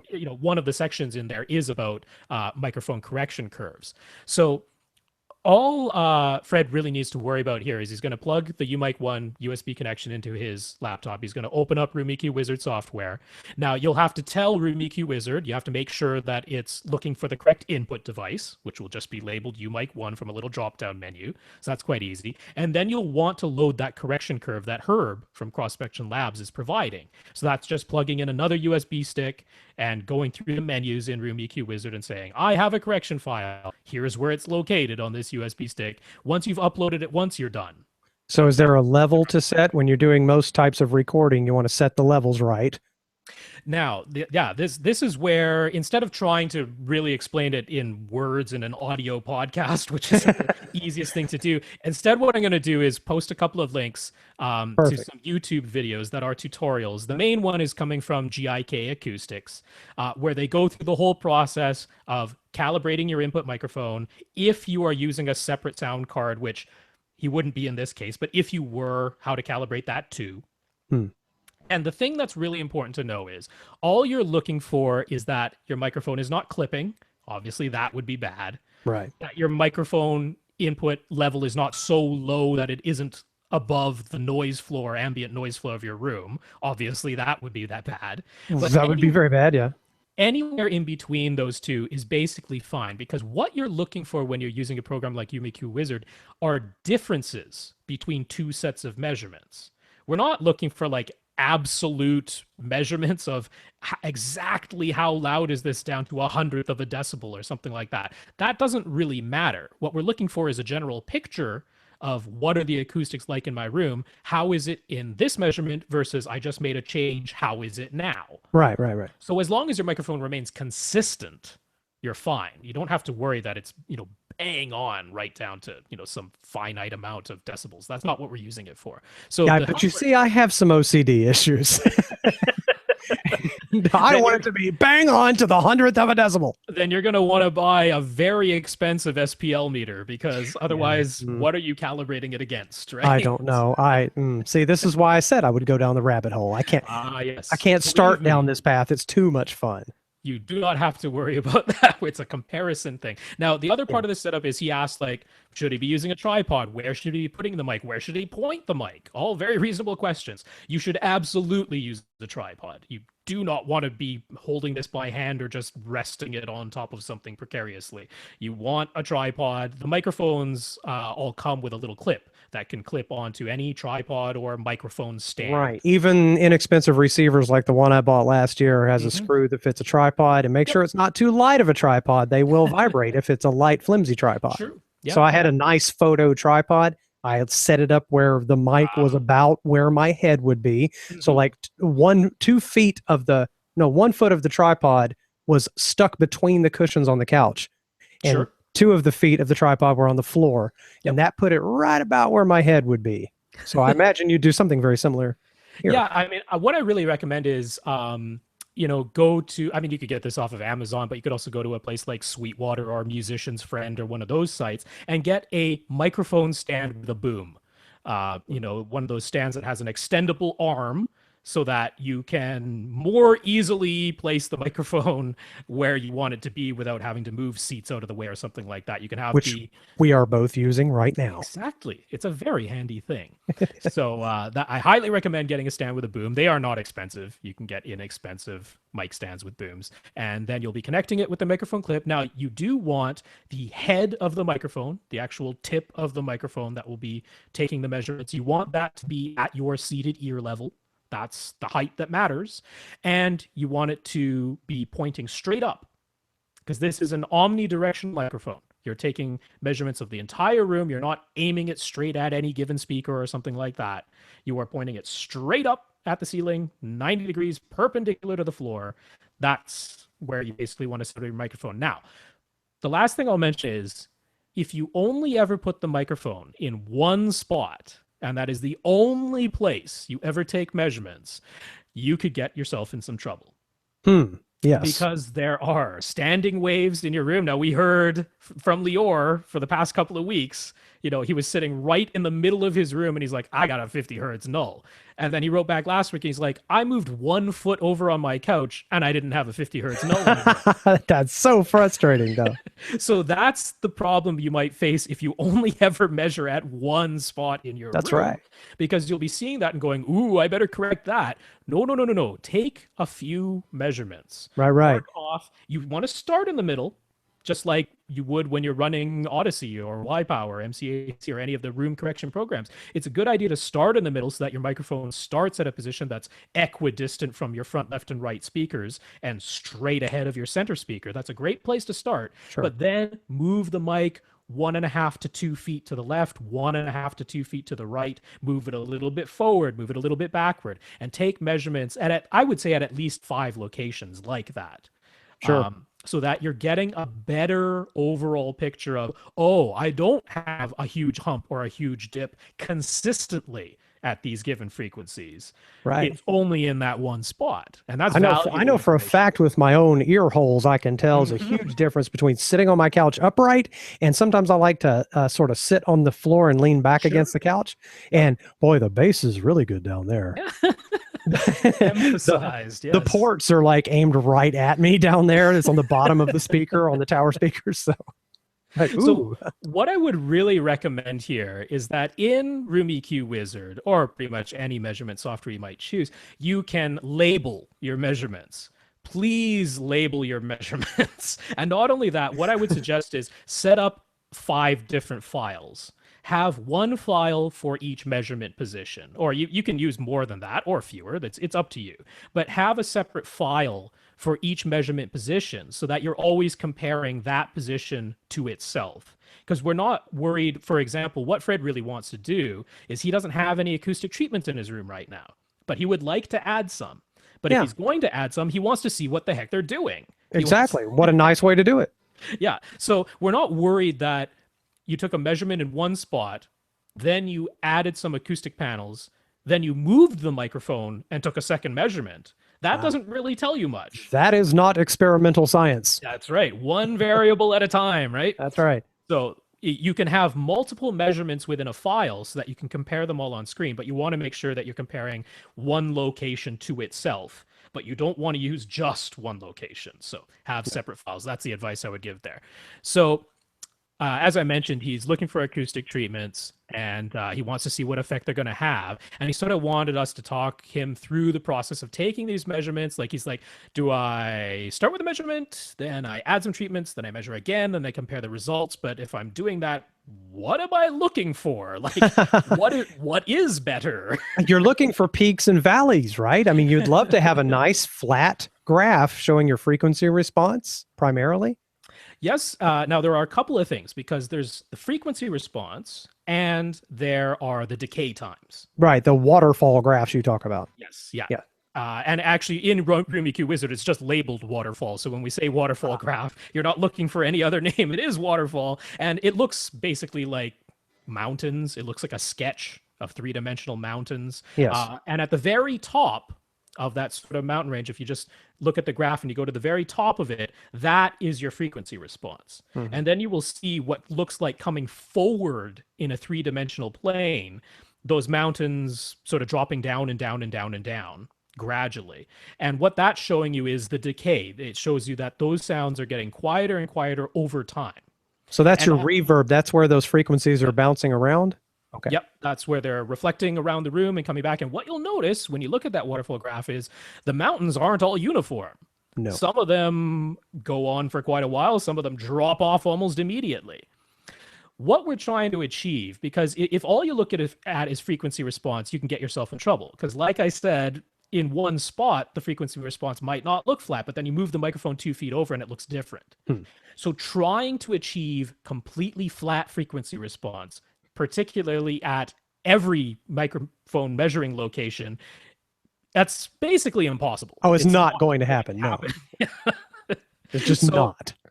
What we're looking for, we don't want any gigantic peaks and dips, but if you have some little ripples, you're not really going to be worrying about that too much. If you have very uniform, little, like smaller peaks and valleys, you measure in 5 different locations, and in all 5 of them, you see the same little peaks and valleys. There's one you need to go for. Yeah. Then you can say, hey, that's something I want to equalize, right? Now, if you have a program like Odyssey or YPOW or Anthem Room Correction or Dirac or something like that, you're absolutely going to give that a try first and say, hey, Dirac versus no Dirac, Odyssey versus no Odyssey. Measure before, measure after, measure in all those positions and see what the graphs show you in Room EQ Wizard. That's a great way to confirm that those room correction programs are actually doing something. Right. So you would say take 5 different location measurements with no EQ done yet, no room treatments put up yet. Do those 5. Then do those 5 again after EQ, whether it's Odyssey or what's mine, YPOW and one of those, right? Yeah. And then maybe after that, put up some room treatments. But then you want room treatments compared to no EQ, and room treatments compared to EQ. Yes, and you would have to run your EQ again because it is also measuring when you have the EQ would be yes. Yeah, you're seeing how this could be a lot of trial and error, aren't you? Yeah, sure could. So you really have to like carefully limit yourself, or you will, like I keep saying, go down the rabbit hole. Right. So this is the advice I have. Don't worry too much about frequency response at the beginning. Don't worry about that. That's actually going to be the last thing we're going to try to correct. We want to worry about the decay times. Because when we're talking about adding absorption or diffusion to our room, those things affect the decay times. They don't have a tremendous effect on the frequency response. You might see some because maybe you had a large reverberation in your room at a given frequency, and now because you have basically a bunch of pillows and fiberglass on your wall, that's diminished somewhat. So you might see that in your frequency response. But what you're really going to notice is that waterfall graph change. Okay. That's what we're looking for. And what we're hoping for is uniformity. That's what we're hoping for. We're hoping that all of the frequencies from 20 hertz all the way up to 20 kilohertz decay at a pretty similar rate. And some people would say the faster the better. That's not necessarily true. That sounds unnatural. An anechoic chamber, the sound comes and then it's gone. Right. I was about to say that. Yeah, a purely heavily treated room would sound so dead. It would be unsettling. Yes. But anything ringing for longer than 1 second. Oh, goodness. That's very bad. Well, those are those slap echoes in an empty drywall room. I imagine whatever frequency that is, it's a high mid-range, low treble frequency that when you slap your hands, it just rings. Yep. Yeah. So Herb mentioned to Fred a thing called RT60. RT60 is the time it takes for the initial sound to become quieter by 60 decibels. So how long does it take before that? And all it is a little sweep or a little chirp. That's all Room EQ Wizard plays as the test tone. So it plays that. It knows exactly how long that little sweep or that little chirp, the duration of it. And then it's measuring, I'm still getting sounds at this microphone, but those sounds have to be reflections. They have to be reverberations within the room. How long does it take before that sound is 60 decibels quieter than the original little impulse, the original little sweep? And we're hoping like that waterfall graph should be completely silent by 1 second later. But we're kind of hoping that you're at an RT60 somewhere in the 50 to 100 milliseconds range. That's what we're kind of hoping for. Because our own hearing system, if you have sounds that are still very audible about 50 milliseconds later, we say, oh, that's an echo. That's about how long it takes for our brain to say, oh, that's not one sound just dragging over time. That Right. is a sound and In its echo. in fact, that time period, about 50 milliseconds, maybe more like 70 Hmm. milliseconds, is the perfect time period to delay someone's voice to make them talk like they are drunk. You ever seen that happen? Yep. If you feed a 70 millisecond Yeah. delayed sound back into someone's head, Yeah. they cannot talk.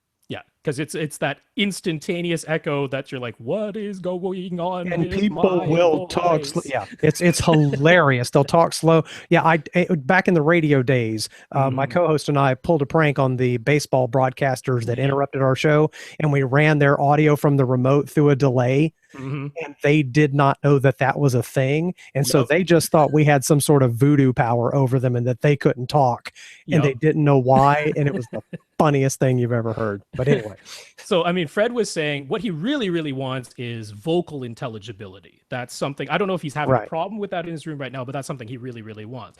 So, you definitely want for the mid range sounds, that's going to be everywhere from, I mean, I would say 250 hertz up to at least 2 kilohertz. You could say it's right. more like 500 to 4,000 or 200 to 4,000, but in that sort of range, somewhere in the 500 to 2,000 hertz range.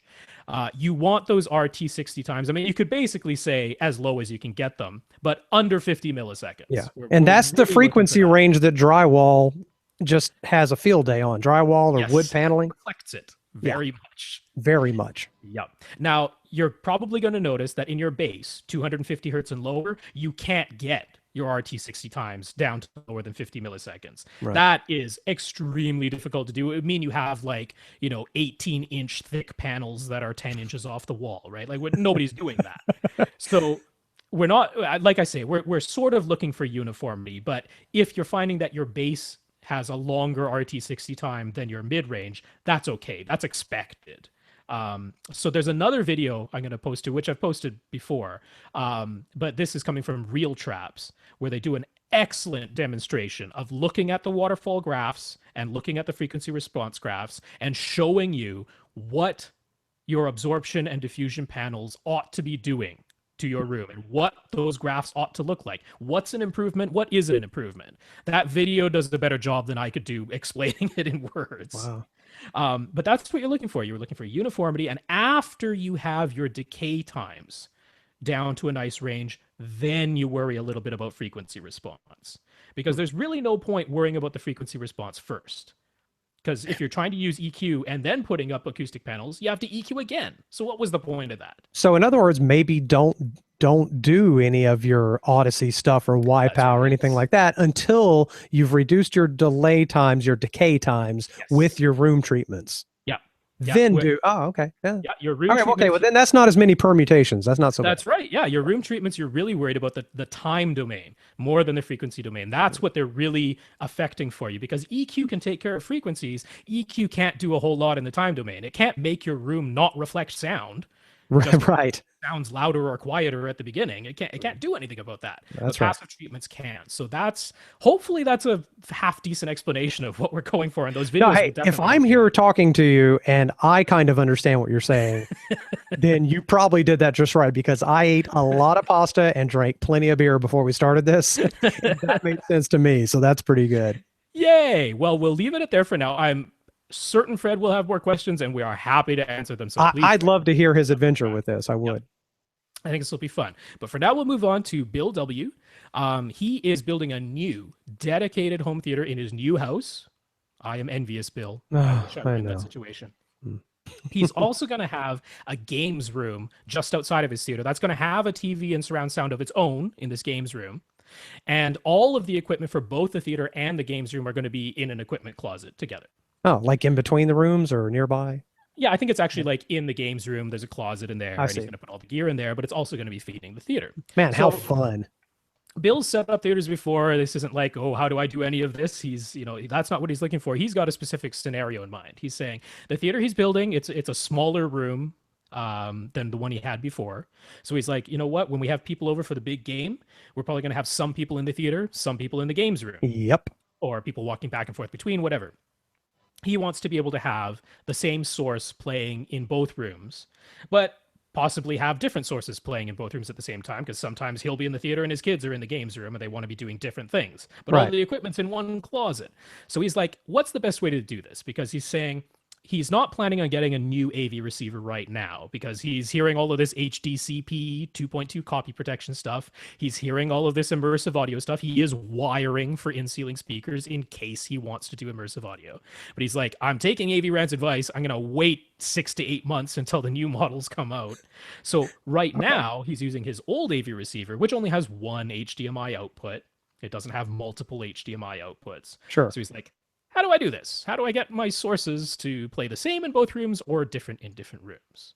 Ooh, I know the answer to this because I bought something a few years back to do almost exactly that. I don't have as cool a setup. I have a home theater room, and then next to it is what I call the dining den. It's a big den dining room area, and when it's time for football games and people come over, you want to be able to watch the same thing. So yes, you get an HDMI matrix switch. Yes. And it worked perfectly. Yeah, I'm going to recommend the ones from Monoprice because yes, they're about that's the what I least have. expensive, and they work. They do very well. Yes. They have ones that are not terribly expensive. What is about $75 for the $75? 4 in, 2 out, meaning 4 HDMI sources can come in, and you can pick any of those 4 to send to either TV. You can send the same thing to 2 TVs or different things to 2 TVs, and it's really cool. And it has a little infrared remote, which you can even program into a programmable remote. Yep, like a Harmony or anything like that. Yeah, that's right. Now, I absolutely agree with that. That is 100% what I would recommend. Rather than taking just the one HDMI output from either receiver and splitting it, I wouldn't recommend doing that because, first of all, that only gives you a solution where you can watch the same thing in both rooms at the same time. It doesn't give you a solution where you could watch different things in different rooms at the same time. There's also the audio side of it, because if you are interested in playing lossless audio in both rooms, like Dolby True HD or DTS HD Master Audio, very often that bit stream does not get passed through the AV receiver, because the AV receiver is accepting a Dolby True HD or a DTS HD bit stream from your Blu-ray player, but then it's decoding it. And it's doing stuff to it. And it's playing it, and it doesn't recombine it back into a bit stream and send it out the output. It's thinking, I'm just sending out video at this point. So if any audio is coming out of that HDMI output from one AV receiver, it's going to be PCM. It's not going to be a bit stream. So you're saying put all the sources into the switch? Yes. I see. Yeah. Put the sources into the switch and then feed both AV receivers. That's exactly what you said to do, matrix switch. And that is the right solution here. And that's just the reason why, instead of when I bought one, it's because I had a television that only had one HDMI input, and my receiver at the time had no HDMI inputs. It was an older receiver. And then the TV in the other room just had, it just had one as well, because these were TVs from 2005 and 6 respectively. And so, I did put that. And I only had a few HDMI sources. So when you grow more than that, but then again, how many times do you want to send every single source? So you probably only want about 2 different things going to the 2 different rooms usually. Possibly. I mean, it's probably going to be his cable box more often than anything else. Cable box for the games, yeah. But the thing is, with a 4x2, that means you can have 4 sources that you can use in either room. So you're just not having to think about it. That's the nice thing about it, right? You're not having to think, oh, do I need to do a different input here or something like that? No, you just pick whatever source you want to watch for whatever room you want to play it in. And like you say, it could be both rooms simultaneously. So it simplifies everything. And given that it's not an exorbitant price to get it, that really is the best solution. Now, the nicer thing later maybe is a receiver that has 2 separate assignable HDMI outputs. Yeah, but like I say, the audio is still a question mark on that one. Yeah. But the second room probably doesn't need the all the audio. Fine. Yeah, it's probably fine in the second room, but they're really meant as 2 video outputs more than total audio pass-through outputs when it comes to those multiple output HDMI receivers. So, but you would get audio in his games room if you did it with a receiver instead of the matrix switch. Yeah, you should, as long as it's one of the ones that has a separate zone 2 HDMI output, right? Yeah. Not just 2 HDMI outputs that feed the same thing. Right, yeah. Yeah, so it's a little bit more to it, but I still like a matrix switch. I do too. It's clean, it's easy. It was It's slick and it blew noticeable. everybody's mind back in the aughts when, Yeah. you know, it was like we had the cool TVs and you come over and the same thing's playing on all the TVs. Yep. And it was like, look, we're Best Buy. You can even get 4x4 if you have, if you're thinking, hey, maybe I want a third or a fourth room. You Yeah. can Yeah. Yeah. you could start with a 4x4 matrix switch, and you can't get an AV receiver that does four. So No. there you go. Well, I guess what there is that one Pioneer that had three HDMI outputs plus an HD base T output. There's your four. But There. Yeah. Wow. it costs a wee bit more than it's about $150, I think, at mono price for the 4x4 switch, Yeah. something like that. So Yeah. Yeah. Yeah. Yeah. instead of 3,500. Yeah. That's a bit much. That's a bit much. Thank you, Monoprice. So that takes care of that one. Kyle G is our next listener. He has plans for a new dedicated home theater, and he'd like our input on a bunch of choices and decisions. Man, these people with new theaters. Oh, I So know it. obvious. They're killing me. It's going to be a while for me. I doubt So I'll ever have a new theater. I'll have a new TV maybe within a year. Kyle's room is 17 feet long, 13 and a half feet wide, and 10 feet high. It's nice, Right. man. I like a high ceiling. Yeah. Yeah. He is wiring for 7.1 plus four overhead speakers. Oh, People are doing it, man. We just talked about this last week. Jay's like, what do we think immersive audio is going to do? And Tom's like, it's a fad. It's going to, die, flash in the pan, which he might be right about. But here's all these people. They're wiring for it anyway. So well, if you're building a room for a theater and you get to choose what goes in, I can understand why you might say, you know what? Let me see what's coming down the road. well, yeah, And because let me see if I wiring can. Yeah. when the drywall is down, just running four wires, that's easy. Yeah. So it's kind of I like can't blame why. somebody for doing that. Be ready just in case they could do it. Yeah. I've noticed no one has said they're wiring, two binding posts at their front and surround position so they can use upward firing Atmos speakers. Yeah. Nobody said that. That's great because how crazy. I don't even want to go into that about all the reflections and then what if you treat the room and then. God. So he is going to be using in-wall and in-ceiling speakers. He's made that decision because he's like, I want it to look clean. I don't want anything sticking out in any walkways. His room is not large, it's not gigantic. So he's like, I just want in-wall and in-ceiling. I'm totally fine with that. He's also going to be using an acoustically transparent projection screen. That's going to be nice because you'll have the in-wall speakers up front and then a projection screen over top of them, or at least over top of the center. That also allows you to do what we actually want to do, which is have your center speakers tweeter at ear height, just like your front, left, and right. So I love that solution.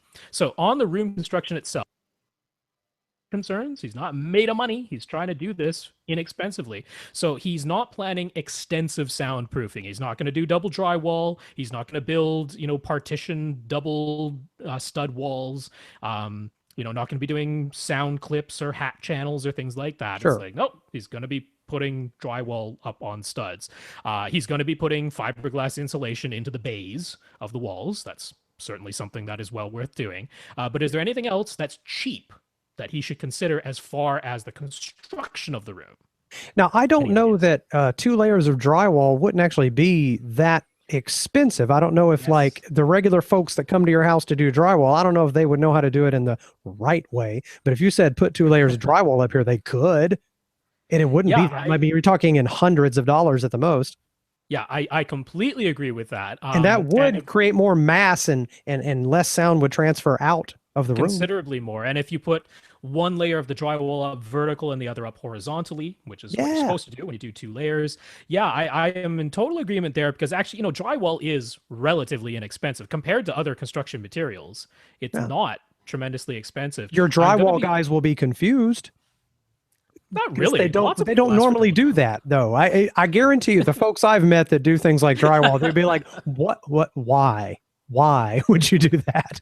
But yeah, obviously the fiberglass insulation, even in the interior walls, do that.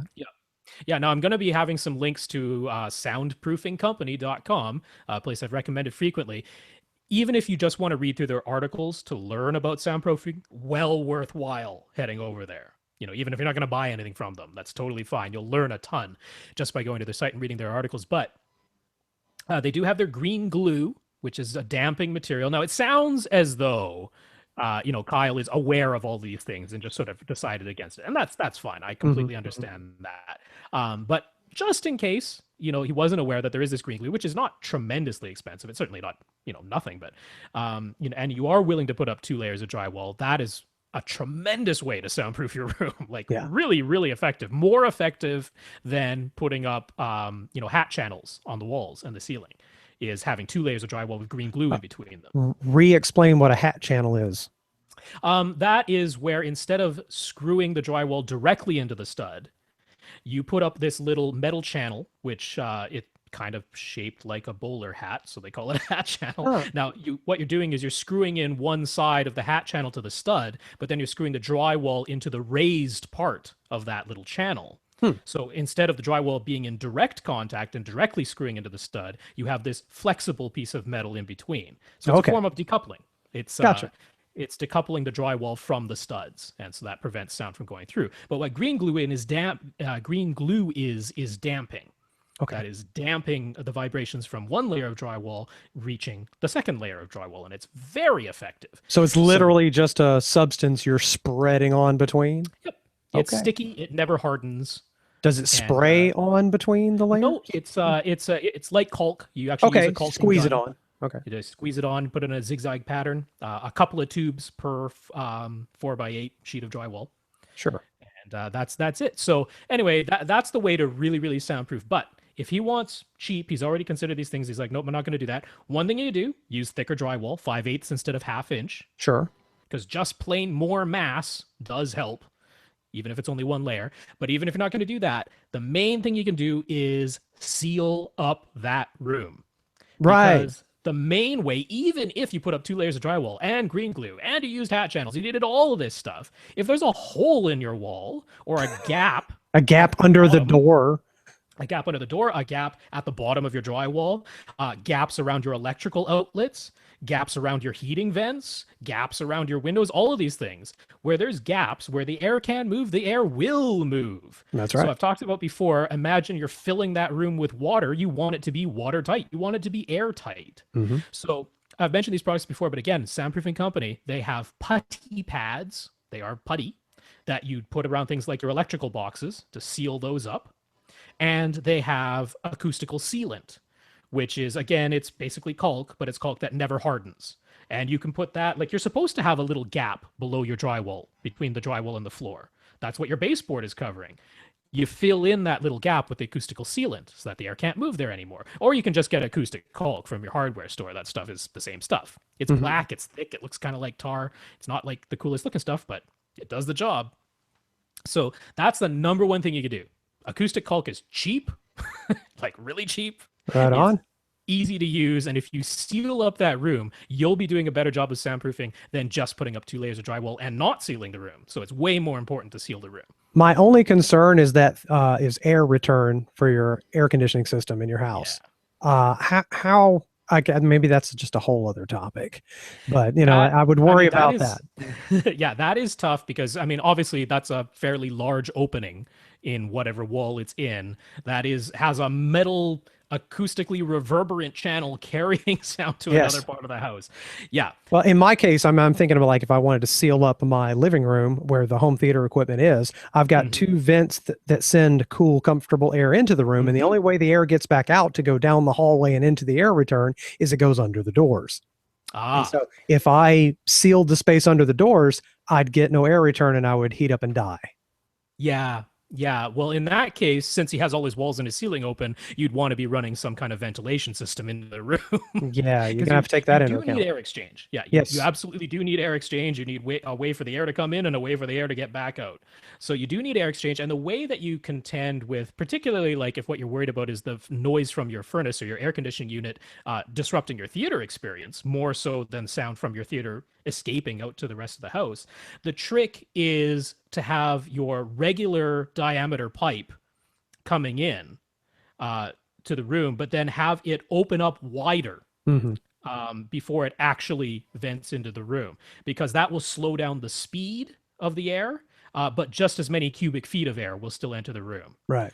So that's all you're doing there is just changing the diameter of the pipe so that the air can slow down, which will make it quieter, but just as many cubic feet can come in. Again, at soundproofingcompany.com, they actually have plans for a thing called a dead vent.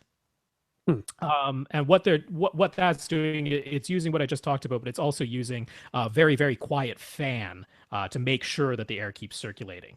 And the Okay. idea is to actually put in a longer air channel with bends in it, even, so that the sound gets broken up. Like you don't just have a clear reverberant channel carrying sound into or out of the room. Right.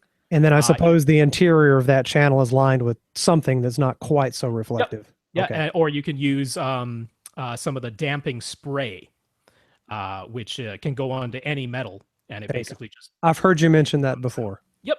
So those are the ways of the soundproofing. Now he is planning on getting some acoustic panels too. This is to treat the reflections inside his room. Mhm. Maybe he'll measure them with Room EQ Wizard. Maybe he will. Um, he's going to focus on the side walls at the reflection points and on the back wall. So that's all good. I got no beefs about that. I might suggest don't neglect that front wall entirely because you have an acoustically transparent screen, which is not just awesome for being able to put speakers behind it. It's awesome for being able to put acoustic treatments behind it. Oh yeah, yeah. Yeah, Yeah, the yeah. I sound's going didn't back think there. about that. Yeah. Yeah, so don't You neglect never that see front it. wall. Yeah, rarely, but I mean, all we're trying to do is stop sound reflecting around the room in an uncontrolled manner. So that's possible too. But he actually pointed us to. I didn't realize I knew of a place called Four Seating. That's the numeral four, and then the word seating. I knew about them, but I didn't know they sold acoustic panels. But apparently they do, and they're inexpensive and they're huge. They're like 4x8. And they look good. They look good, but they're foam, Hmm. and foam just isn't a very good acoustic material. Like if you want to absorb reflections, foam isn't the way to do it. It's It's better cheaper. than nothing. It's better than nothing, but I mean, the advantage is it's cheaper. It's just not as effective.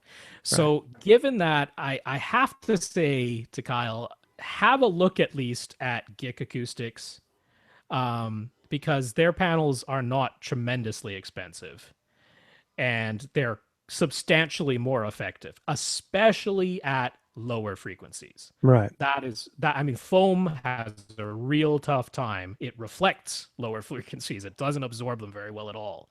Right. Well, foam So, does well for those vocal frequencies. I can tell you that from past experience in some very ugly rooms covered in egg crate foam, that it really mhm. does help in the vocal range. But yeah, anything lower than that, no, not at all.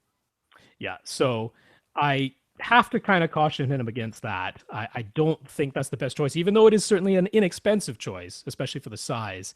The point here is to get good performance, right? Not just put something up and say, hey, I spent all this money and it did a little something. But if I had Right, right, spent right. $50 more, it Yeah, would if have been a that's the lot more difference, spend effective. the 50. Yeah. Yeah, yeah. So I have to say that. Now, onto his speakers. He's planning on using some Premiere sticks in wall speakers. That's the brand. And he says he's actually installed them for a couple of other people he knows a few times.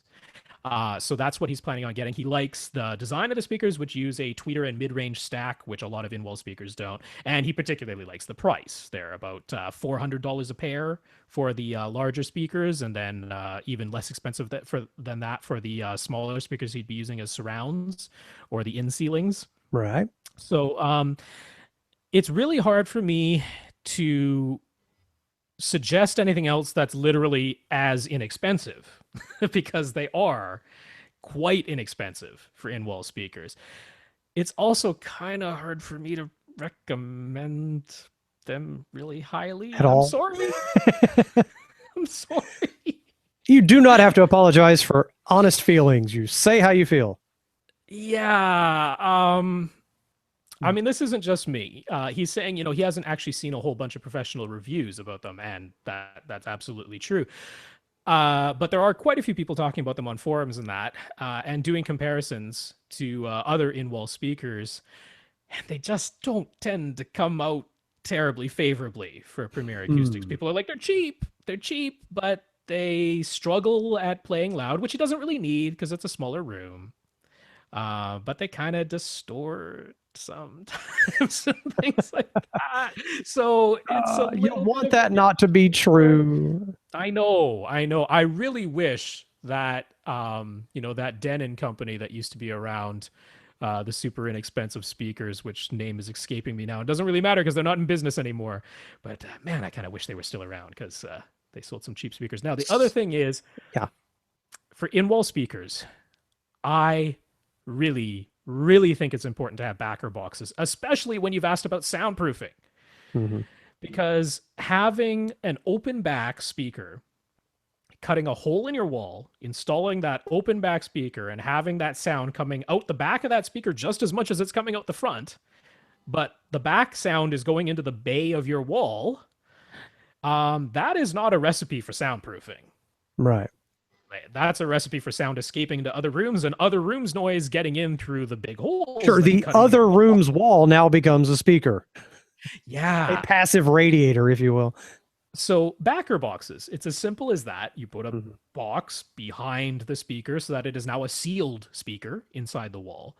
But you have this division so that it's not just sound firing willy-nilly into the bay of the wall. You now have a controlled space. So for that reason, I like Kef.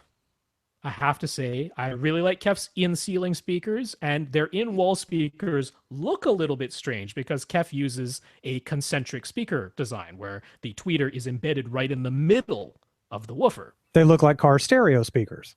Yeah, more or less. Yeah. Yeah. So they look a little bit strange because they're actually square instead of like a rectangle. So when you have an in-wall speaker that's actually a square shape rather than a rectangle, it looks a little bit strange visually at first. The good news is if you were going for an unobtrusive look as far as the visuals go, it's smaller. So bonus there. I think it looks sharp.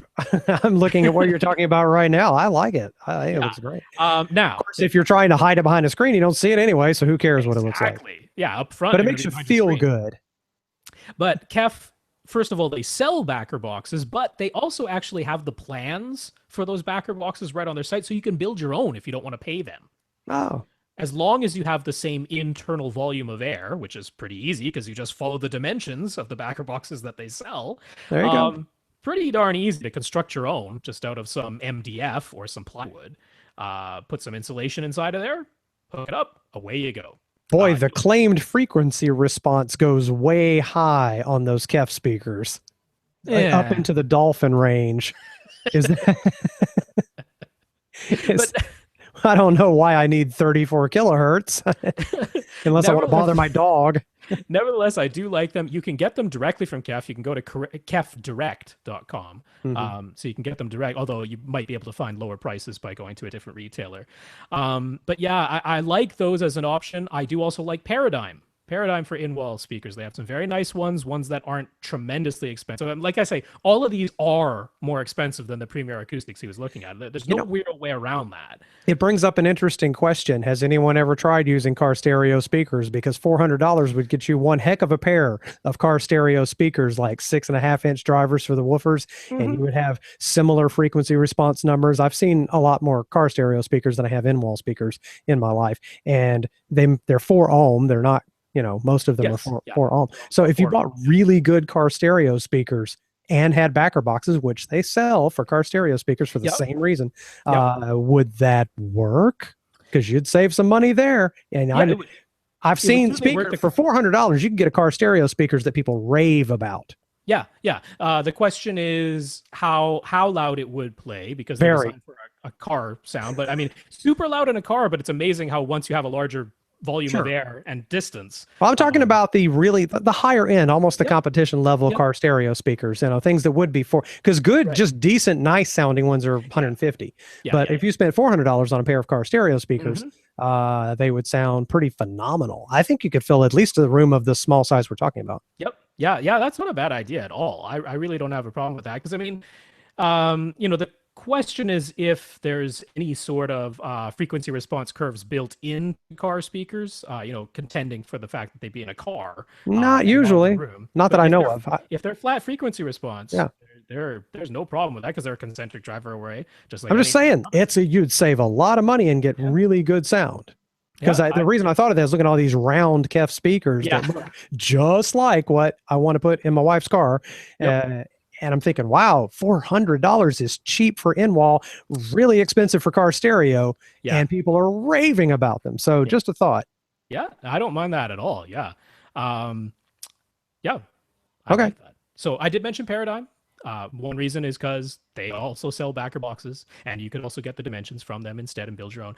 And one last one I will recommend. Funnily enough, we talked about Axiom earlier, and I said, hey, they're M3 speakers. I like their M3 speakers. I don't like every speaker in Axiom's lineup, but I like their M3s. They have in-walls. They have M3 in-walls. Look at that. And the neat thing about Axioms are you don't have to build or buy a separate backer box. It is a backer box. It's a sealed speaker. Mm-hmm. It's already built as a sealed speaker. So yeah, I mean, there are people. In fact, I'm looking at it and it even has the little wings on it you use to clip it inside the drywall. That's right. That's very cool. Yeah, easy to install. You're not worrying about backer boxes. Look at that. The price is, they're overpriced, to be honest, at this point. Yes. Axioms increase their prices. But if what you're after is convenience and good sound, they do sound good. Those M3s, they are good sounding speakers. And the in-walls are 500 retail for a pair. Yeah. But boy, you sure could slap those in a heartbeat. Oh, That'd yeah. be easy. Yeah. Yeah. So there's some recommendations. He mentions he has some old bass shakers. He's going to attach them to his seats. He's going to have a separate amp so he can turn them off if he wants to. You know how Tom would feel about it. I was about to say, invite Tom over. He'd love that. Whatever, man. If you end up turning them off, no big deal. If you already own them, then who cares? So I mean, it's one of those that plug it in and see if you like it. If you like it, you don't have to tell anybody you like it. Do whatever you like. For his subwoofer, he's heard us talk about SVS so much that he's basically leaning towards them. But budget, size constraints, he'd be looking at the SB1000s. That's the least expensive, the smallest, the $500 sealed box SB1000 that he's looking for. Really only mentioned it in the singular, so I don't think he was looking for duals at the time, probably because of price. Sure, and he could get another one later at his room size. That's not crazy. Yep, I got no problem with that choice. I will, however, say there is a less expensive option from HSU. That is their STF2. I believe it's a little taller than the SB1000, but it is not larger overall. So as long as you're okay with something that's maybe a little bit taller, maybe a little bit deeper, but then not as wide, you know, it's kind of just more rectangular than cube. Right, 19 high, 14 wide, 17 3/4 deep. Right, yeah. Inches. So tiny little bit bigger in a few dimensions than the SB1000, but really not a big sub. But it actually can play louder and a little bit more linearly than the SB1000. And they have it on sale for $329. Exactly. Now, at that point, you're like, ooh, maybe you could get two. Yeah. And you even have me thinking that would fit on the other side of the couch. Yeah, two STF2s will beat a single SB1000. So, and then there's the benefits of having two subs and your, interfering frequencies. I'll just leave that over here. You can have a look at it if you'd like to. There you go. Take your time. So that's that. Now, lastly, for his projector, for now, anyway, for his projector, he's looking at either the Optima HD141X or the BenQ HT1075, or the slightly older model is the W1070. They're essentially the same. They just updated it a little bit for the next year. So he's looking at maybe one of those. The BenQ is like a couple $100 more expensive. It's like $800, whereas the HD141 is like $650. The next step up in price would be something like an Epson HC3000. He's possibly considering that because that gets him to LCD instead of DLP. Both the BenQ and the Optima he's looking at are DLP projectors. So he's like, any thoughts on these? He's going to be using an Elite Screens Acoustic Pro Easy Frame screen. Love that screen. So I'm good with that choice. Yeah. So you have any thoughts on those projectors? It's not my area of expertise, but my thought process on stuff like this is if you're talking a couple $100 more, I wouldn't skimp on the projector that's going to create your image every single evening when you're watching movies. I'd jump up to what you really want there. I'd skimp on something else. Well, I would say get the BenQ. Whether it's the W1070 or the HT1075 doesn't really matter. Honestly, the difference is that the 1075, the newer one, has an MHL input instead of just two HDMIs. It has one. For like your phone. Yeah, for your phone. Yeah. So that's basically the difference. In performance-wise, the same. But the BenQ, I got to tell you, 6 times speed color wheel. The Optima, 2 times speed color wheel. Oh. And to me, that's enough. So you're not going to see rainbows. Is that what you're getting at? You're not going to see rainbows. Yeah. Okay. Yeah. Also, less accurate colors, not as deep black levels, too bright for your room. It's actually too bright. Huh. there's no real way to cut down the light output on the Optima. It's closer to being a business class projector, to be honest.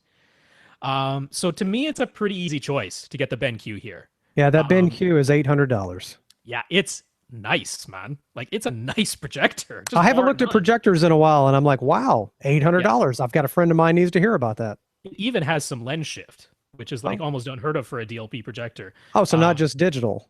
It's actually not just digital, actual physical, only vertical lens. Yeah, but still. Shift. But still. I mean, that's so nice when you're off by like 3 pixels. Yeah.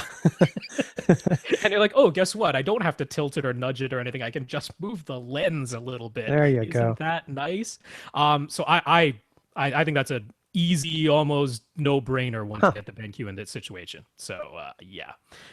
Okay, man, we're almost at 2 hours. Should we try to do one more? Or I could go for one more. Let's go for one more. You know, people are used to this at this point, right? We had a few people write in and say, hey, we don't mind if you go 2 hours. So okay, if you're listening to us while jogging, stop now. Stop jogging, but keep listening because you're going to die. I'll say right now, I'll mention our contact information one more time so that I'm not hurriedly trying to do it at the end of the show. You can reach us, avrant.com. That's the main website. You can leave comments there. rob@avrant.com. That's my email address. tom@avrant.com. That is Tom's email address. Please feel free to email both of us at the same time. Does make life easier. Facebook.com/avrantpodcast. All one word. That's our Facebook page. On Twitter, I am @FirstReflect. Tom is @avrant_Tom. And I'm @Lee Overtweet. But I warn you, it's stream of consciousness some evenings, and I don't really hold back on Twitter. I like your tweets. They're fun. I need to do more on Twitter. My Facebook's my big thing because I get more back from other people. But Twitter, because it's fewer people, I get a little. I tend to throw weirder things out there. So. So let's soldier on. Let's hit this because we started a little bit late, so we got time. Jonathan F. He just wanted to share his journey on his current music setup. So this is just some feedback for us. He used to have a squeeze box and a separate portable music player, which I think he said was a Sansa Clip. At one point before he got a smartphone. So with all his music collection, he had that stored on network attached storage, and it was a lot of maintenance. It was a lot of work, but it worked. And then his squeeze box died. So he went looking for a new solution that led him to get a Sonos Connect. And once he got his Sonos Connect and an Android phone, and the Sonos Connect, by purchasing it, gave him 6 months free trial of Google Play Music. He's like, ooh, this is kind of nice. So now he has uploaded all of his own music to Google Play's cloud storage. There is a fee for using Google Play Music. I think it's $120 a year, $10 a month. But all of his own collection is uploaded there. Then he can also stream the content that Google Play provides. And so he can access all of that on his Sonos, on his portable devices, and he can control his Sonos from basically any of his portable devices. And he can add speakers to any room in the future if he wants to with Sonos. So he's like, this has solved, quote unquote, solved music for him. Solved music. Music is now better for him overall. I think that's amazing. There's something to be said for spending a few dollars and getting a really well-designed system. And also just a lack of headaches. Like, that is worth something. It is worth some dollars. It really is. Now, I'm stubborn and old school and, down in the weeds on a computer. So I'm still sticking stubbornly to just a Windows machine that's sharing files off of a giant hard drive. And my phone's just going to do DLNA and deal with it. But I totally get this. This would be very slick. And just to be able to pop another speaker somewhere and have it work, I cannot blame you. I do have to say, I mean, Sonos, as much as I'm not going to say like Sonos's own speakers are the best speakers ever or something like that. I don't think they are. They're serviceable. They're fine. They sound just fine. Sure. But I mean, they have done a darn good job on the convenience factors. So got to give kudos to that. Well, does Sonos sell basically a speaker without a speaker that you could hook your own speakers to? A little box? They sell a little amplifier. Perfect. Connect anything you want to it, or just a little box that you could connect to an amplifier. To an amplifier. Perfect. Yep. There you go. So, yeah, little overpriced, but hey, does the trick. But you're paying for simplicity and relaxation, and and paying that fee. So I understand, and again, like I said, I'm stubborn. I like to try to see if I can do everything for free. Yep. save a dollar everywhere I can. But I respect that completely. I'm glad he's having a great time with it. Yeah, I'm happy about that too. Sammy C over on Facebook, he just shared a photo from the Lone Star Audio Festival, proving that tubes are alive and well in today's It does. It looks like the ghost of Edison came in there and left some toys to play with. It's just a big old rack covered in devices that have tubes sticking out of the top. Yeah. And very unusual single driver speakers. Oh, yes. Single driver speakers. Right now, all I'm going to do is walk in that room and just make fun of absolutely everything because that's just how I am. But if it's fun and you're having a good time and you like it, knock yourself out. Yeah. That's just me. Only at festivals. All right. Bill R, I think will be our last question of the evening. And I did want to get to his, so I'm happy we reached this far. Sure. He has an Integra 70.2 AV receiver. It's a DTR 70.2. He's got a 7.1 speaker setup. And he is playing Blu-ray discs off of a Panasonic Blu-ray player. I don't know the exact model. And he's looking at the front display of his Integra receiver and he's saying, DTS HD Master Audio never shows up on my front display. Instead, sometimes he's getting Dolby Digital EX. That's what he's using sometimes. And sometimes he's getting some kind of THX listening mode. What? And so he's going, okay, am I getting the best sound quality possible? Am I getting what I really want? And on that question, I'm going to say, not really, Bill. That's probably not exactly what, like, the thing is, if you are very familiar with all of the listening modes and you have decided that the THX listening mode is the one you want to use, because THX listening modes can take 5.1 and expand them to use all 7 speakers. They can do that their own, the THX Ultra listening modes or THX Select listening modes. They can do that. And so if you've gone through them all and just decided, hey, that's the one I like the best, nothing wrong with that. Right. That's cool. But it sounds like that's not the case here. It sounds like this is what came up. Yeah, so my first suspicion is something is set wrong in that Blu-ray player. Something isn't outputting correctly because, you know, we've talked, you guys have talked plenty of times about you can output straight PCM or the, help me out here. Yeah. Anyway, you get the idea. There's 2 ways to output the sound. Bitstream. Thank you. Yeah. I'm sorry. You froze, by the way. Your face is frozen right now. Either having been. Oh, I don't think it is. Yeah, there's a transmission problem with us right now as we record. That's right. You can either have the audio decoded Blu-ray player, or you can have it sent out of the Blu-ray player as it is on the disc and then decoded inside the AV receiver. So that's the difference between setting out PCM, that means it's already been decoded inside the player, or sending out the bitstream, which means it has not been decoded inside the player and will be decoded inside the AV receiver. But Bill's problem is weirder than that. Yeah. So, well, why don't I just hit the problem he's having first? Because it should be a fairly simple solution. Now, Bill mentioned that if he goes into the setup menu of his Integra, there are options in there. You go input by input, one at a time, and you can set the default listening mode for each type of input signal. And he's like, but I'm not seeing DTS HD Master Audio anywhere in that list. It isn't in that list of preset audio modes, Bill. There's just DTS and Dolby, and those affect all of the Dolby listening modes and all of the DTS listening modes. And there isn't really any option other than straight decode to have it just decode exactly what comes in. And you don't really want to use straight decode, because then if you're getting 5.1 as the signal, it will not be upmixed to use all 7 of your speakers. So 2 of your speakers are just off in that mode. Yeah, they're just sitting there dead. That's if you leave it on the straight decode. So he's like, what do I set that to? Well, this might sound a little bit funny, but if you want to use all 7 speakers, regardless of whether you're getting 2-channel 5.1 or 7.1 coming in, you actually want to set the default listening mode to Dolby Pro Logic 2X or one of the THX Ultra modes. Now, the THX Ultra modes don't just upmix, they also futz with the frequency response. They apply THX Re-EQ, which is their own curve that they think is right.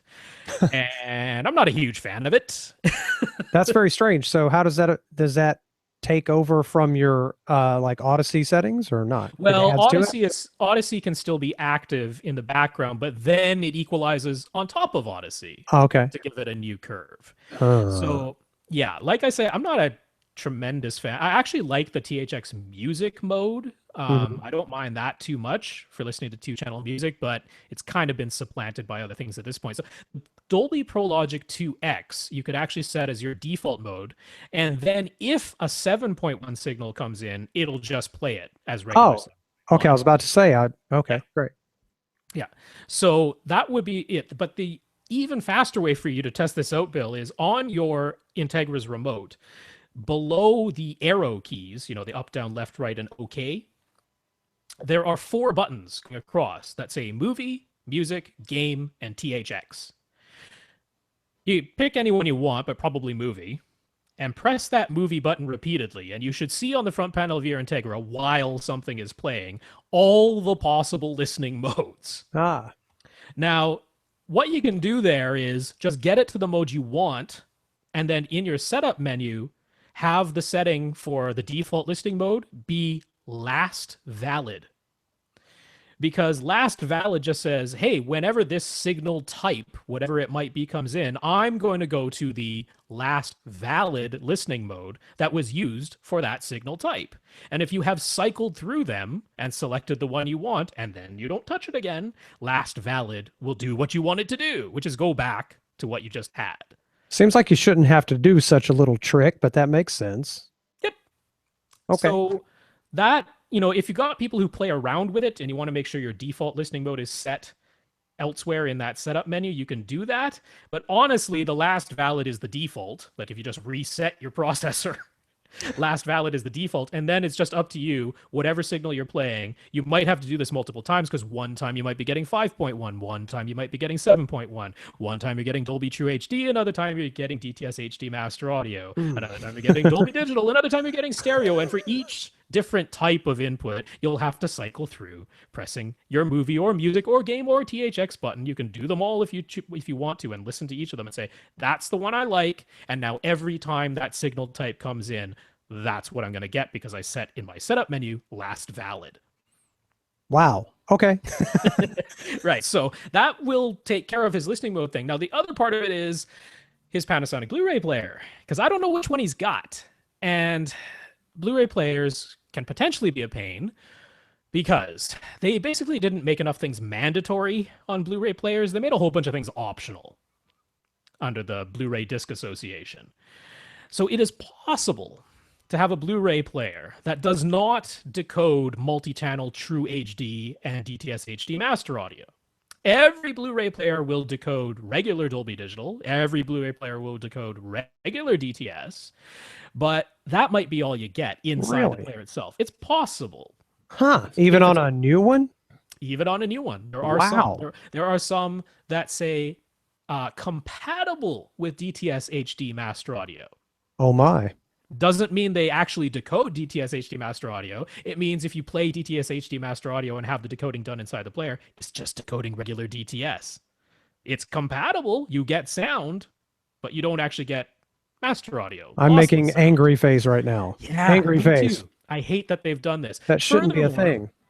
Furthermore, not every Blu-ray player actually outputs lossless HD audio. Some of them have a bitstream output, but guess what bitstream it is? Regular Dolby Digital or regular DTS, not lossless True HD or lossless DTS HD Master Audio. So here's the thing.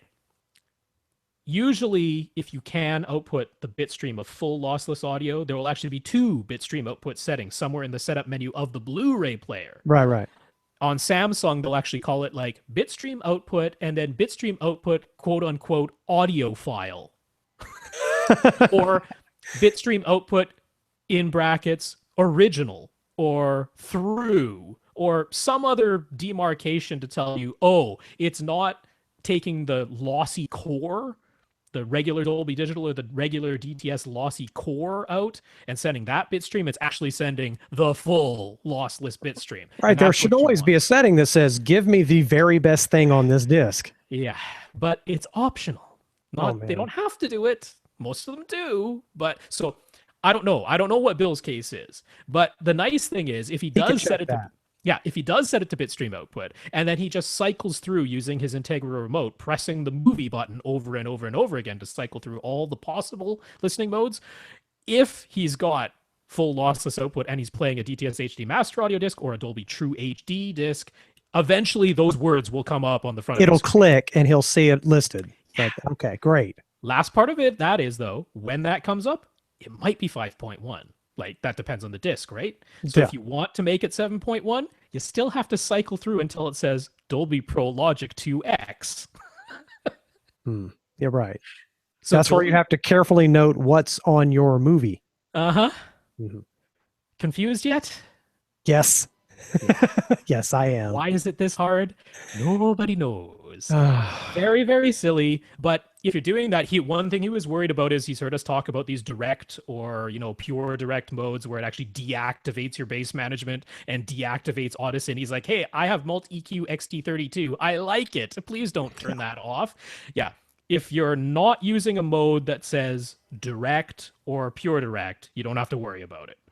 That will be one of the things that comes up as you cycle through a movie. One of them will say direct, and you'll actually hear a click inside your Integra receiver when you go to that mode. There's a relay that actually clicks because it's bypassing a bunch of circuitry. So as long as it's not saying that, it's fine. If you're using Dolby Pro Logic 2X, don't worry. Odyssey is still active. Bass management is still active. If it says True HD or it says DTS HD Master Audio on the front, don't worry. All that stuff's still active. The only ones you have to worry about are if it says direct or pure direct. Even straight decode is fine. Straight is fine. It just means if it's 5.1, it's 5.1, and it's not up mixing it to 7. So I hope that explains it. Actually, that's a lot of detail, man. People are going to think you own every product in the world the way you answer some of these questions. It's so silly that it's actually that complex, right? Yeah, it definitely shouldn't be. Please just pass through the very best thing on this source. Yeah. Like, shouldn't there just be a simple wizard that says, what do you want to happen when audio reaches the savior receiver? And one of the options should be, I want it to play exactly what's on the disc, but if it's 5.1, please upmix it to 7. Right. But somebody's going to want a cute name for that, though. I don't know what that would be. It should just be simple language like that, and you just select that as your, like, it should be, what do you want to happen? No matter what comes in, just play it through 2 speakers. All right? That's one of your options. No matter what comes in, just play exactly what came in. Don't change anything about it. All right. Even if some of my speakers are silent. That's right. Yeah. No matter what comes in, play however many channels were on the original recording, but please do all the bass management and room correction stuff. Okay, we'll do that. Yeah. Or no matter what comes in, please upmix it to 7. Like, just make it plain language. See, these are the kinds of plain language things that they should have in their apps that are on the phone that controls the receiver. That's where it should be, on your tablet, your phone, where you could get all that detail. That's where they need it. And then we have a nice little explanation, a little diagram showing you what it's going to do. And you go, click yes. Click a big fat button going, that's exactly what I want. Almost as though it's engineers who don't really speak normal plain language designing these things. Yeah, it's kind of exactly what's happening. Alrighty, we have gone far too long. We are done. That's it. I've answered all the questions I was hoping to answer, but that doesn't mean there aren't any left. We do have Robert G. and Richard W. still on our list. But that's only 2 left. We had so many more left last time you and I did one. That's right. It's those 2 left on the questions that reach us by Monday night. Now, there are a bunch of questions that came in today, on Tuesday. Of course. So those, don't worry. I know I've got your emails if you've emailed me, so don't panic just yet. That's all right. I will be trying to do a Google Hangout party after this is all done. I'll be setting that up and posting the link on Facebook and Twitter for there's only 4 people left actually still watching us. That's how you know we've gone you've gone away. Hi, 4 people. Dropping like flies. We had quite a few more than that as we were going along originally. So that's it for our show. Lee, thank you so much for coming on to this. No problem, man. Anytime somebody calls me and I got a rake in my hand, I'm looking for something else to do. That's the sign. You're like, I got a rake in my hand. Who's going to call me? That's right. And dinner was simple, so everything worked out. This has been fun. It always is. Well, I hope Tom feels better soon. I'm sure he'll be back next week. And so for AV Rant, I'm Rob H. I'm Lee Overstreet. Now go out and listen to something. And listen to something. Yes, let's do that. Already 4 viewers who are left. I'll be putting out a link on Twitter and Facebook. So check there for the hangout party after the show. They are officially the AV Rant marathoners. That's right. Hanging on to the bitter end.